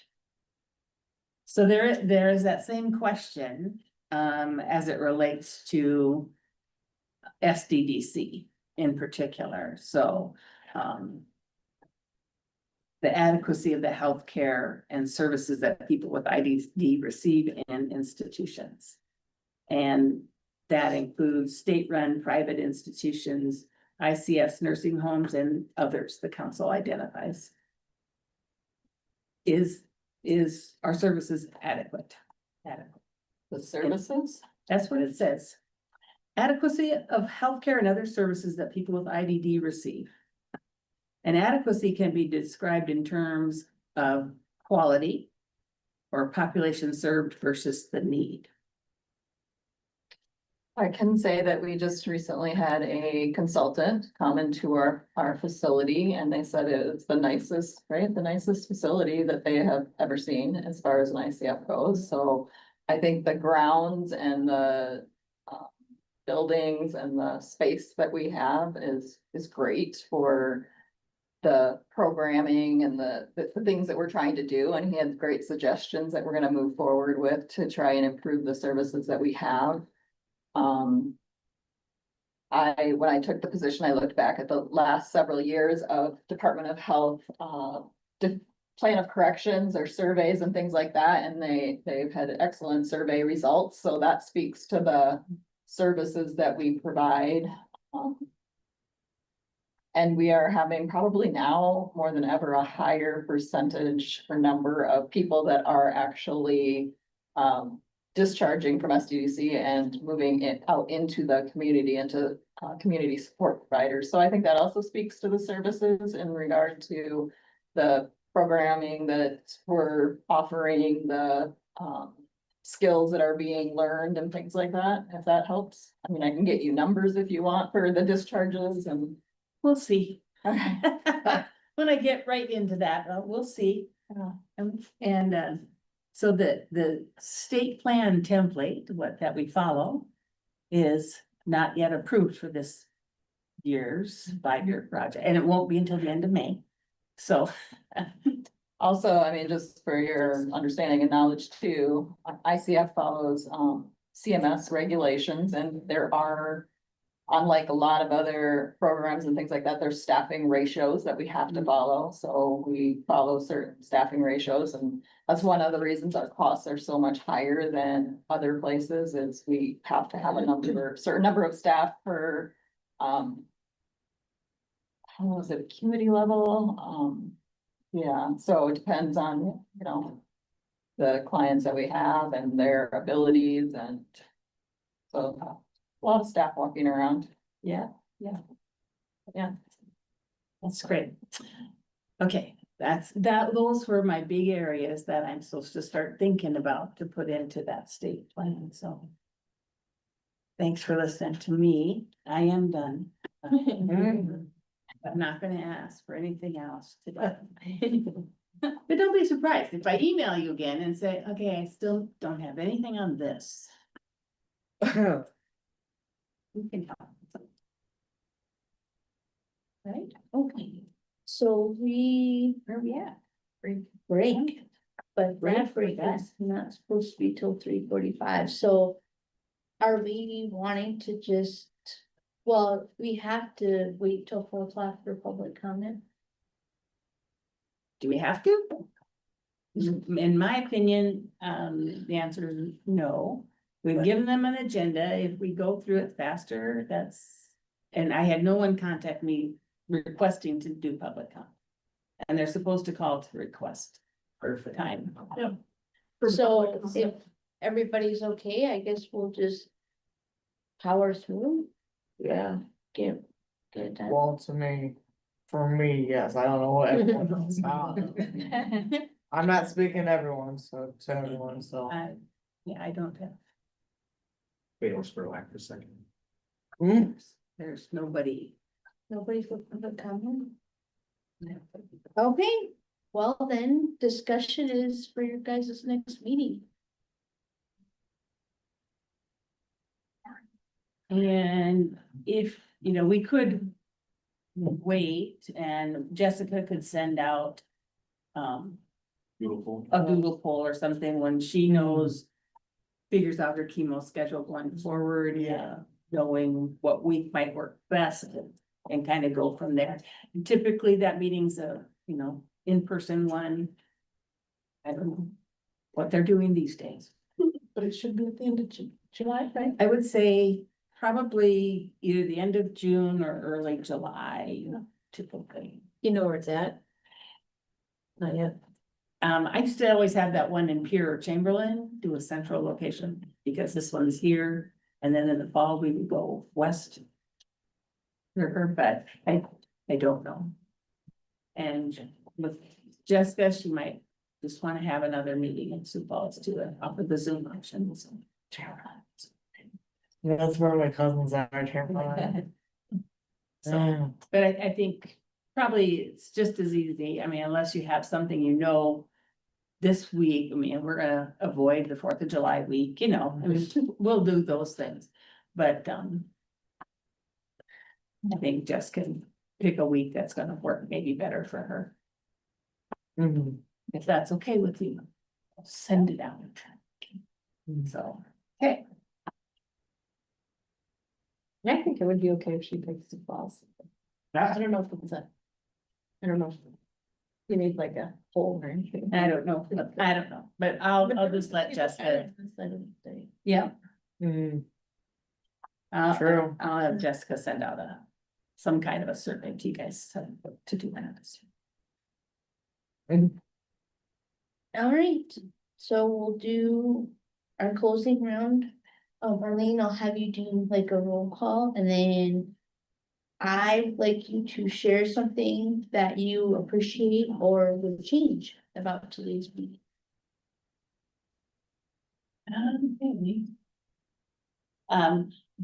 I've appreciated being here. It's been fun to come back.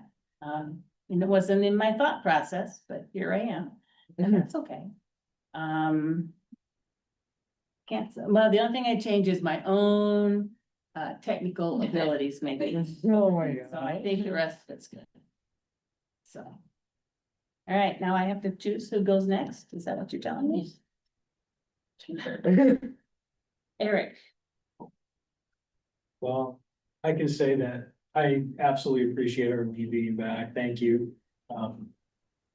It's been awesome to have you as part of our work for a long time, and we're happy for you in retirement, but this would be not as near as seamless of a process. The only thing I would change is the circumstances.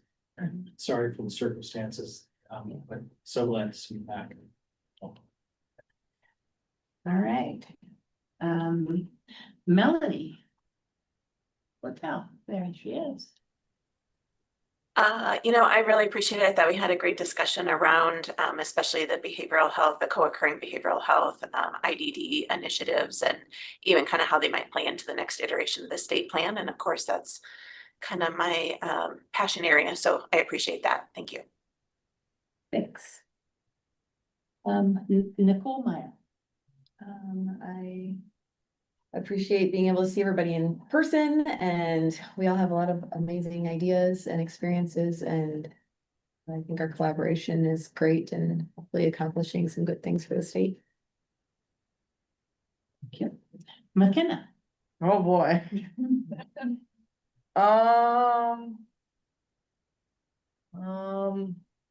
Let me see. The circumstances were, bad, but it's good to see you back, but I haven't worked with you, but you look nice, so sound nice, so I don't know. I learned a lot, so. Very good. Very Yeah. good. Wendy, is she back? She had to go do an interview earlier.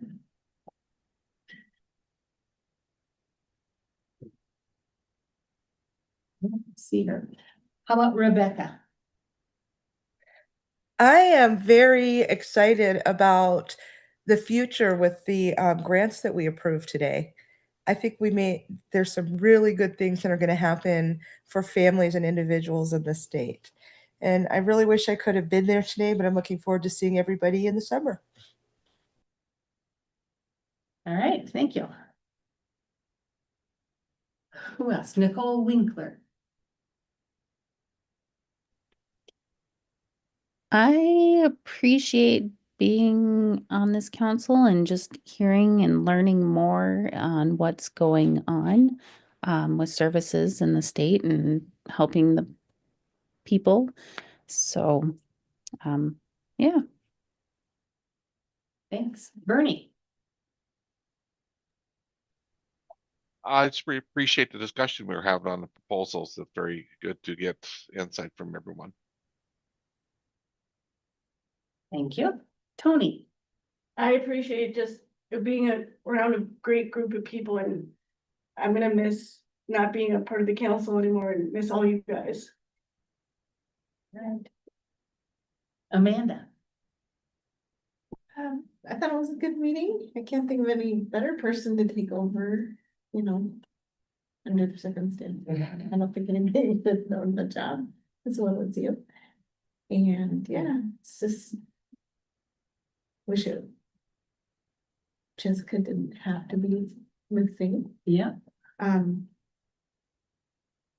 it's nice to be here in person, and I forget about everybody up there on Zoom. So, yeah. All right, Karen.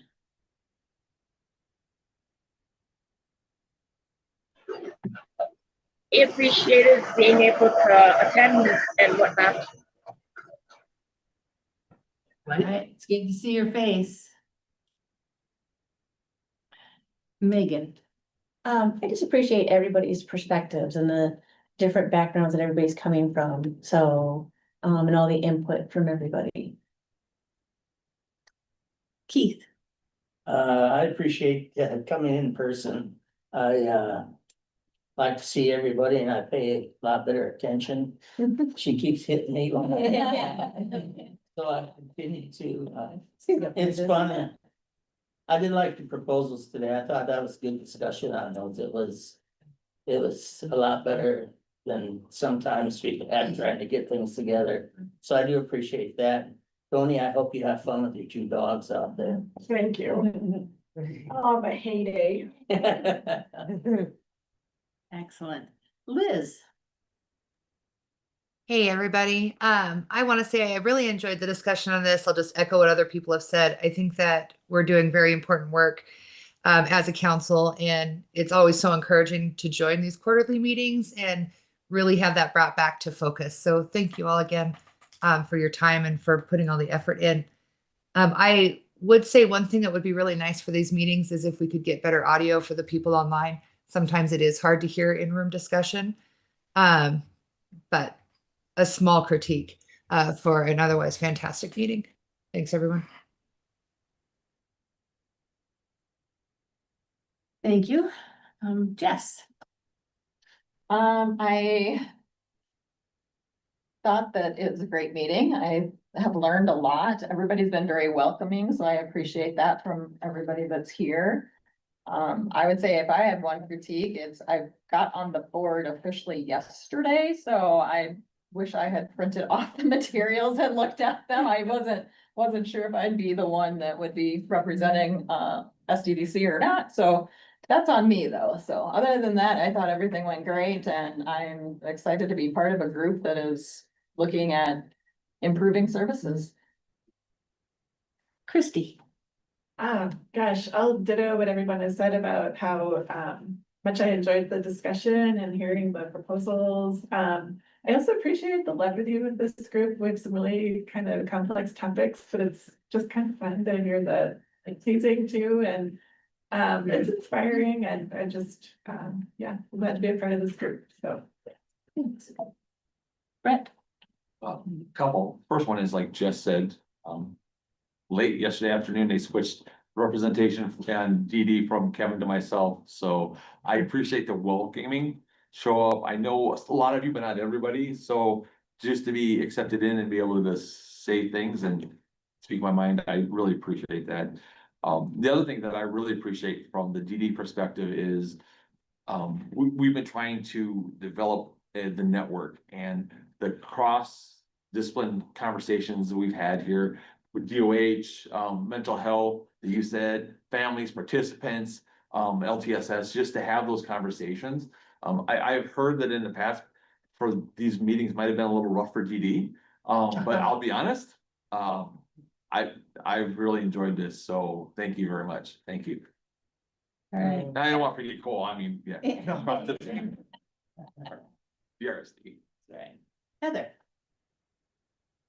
Well, I feel like I should say something different because I would echo everything that everyone has said, the good conversation. I thought it was nice to have lunch separate from the room too, even though I didn't get to talk to as many of you as I would have wanted to, but it was a good meeting, and I'll just. That's right. Excellent. Cool. Yeah, sounds like going close to last in a big group of people like this. Just the nature, I'm gonna have to repeat what everyone says. I'm in a lot of meetings like this, and I've been in DD Council for a little while, DD Network. And I really appreciate how much I felt like I learned today. Like, not all meetings I go to, I feel like I learned this much. And also jazzed up by the excitement of these programs that are being proposed. I think they're gonna really have an impact that you don't always see from those things, where you can see a tangible potential there, and so that's exciting. I'm glad to see Arlene again. You know, I think you used to work out of our office, so really miss seeing her. And I think you should come back maybe once every year or two, but don't tell us, just surprise us. You know what I mean? Like we're just there. To hold the meeting, but so I appreciate that. And if everyone would indulge me, I know that it's been a long meeting, but after we go offline, it's not council related, but if I just have 1 second to make an announcement. All right, well. That's it. Val's the last one. I left Val. I forgot. I thought it was a great meeting. I know that we talk about some pretty sensitive topics. And especially for the newer people that are on the board. But I really appreciated just everybody's candidness and just being open and having like conversation and just, you know, accepting that there are things that we need to do better in the state. And the last 6 years on the council have definitely gone by very fast. And, I'm gonna miss being part of the meetings and seeing everybody and, I wish you guys the best and I know that you guys are gonna do awesome things with this council. So, hope everybody takes care of themselves.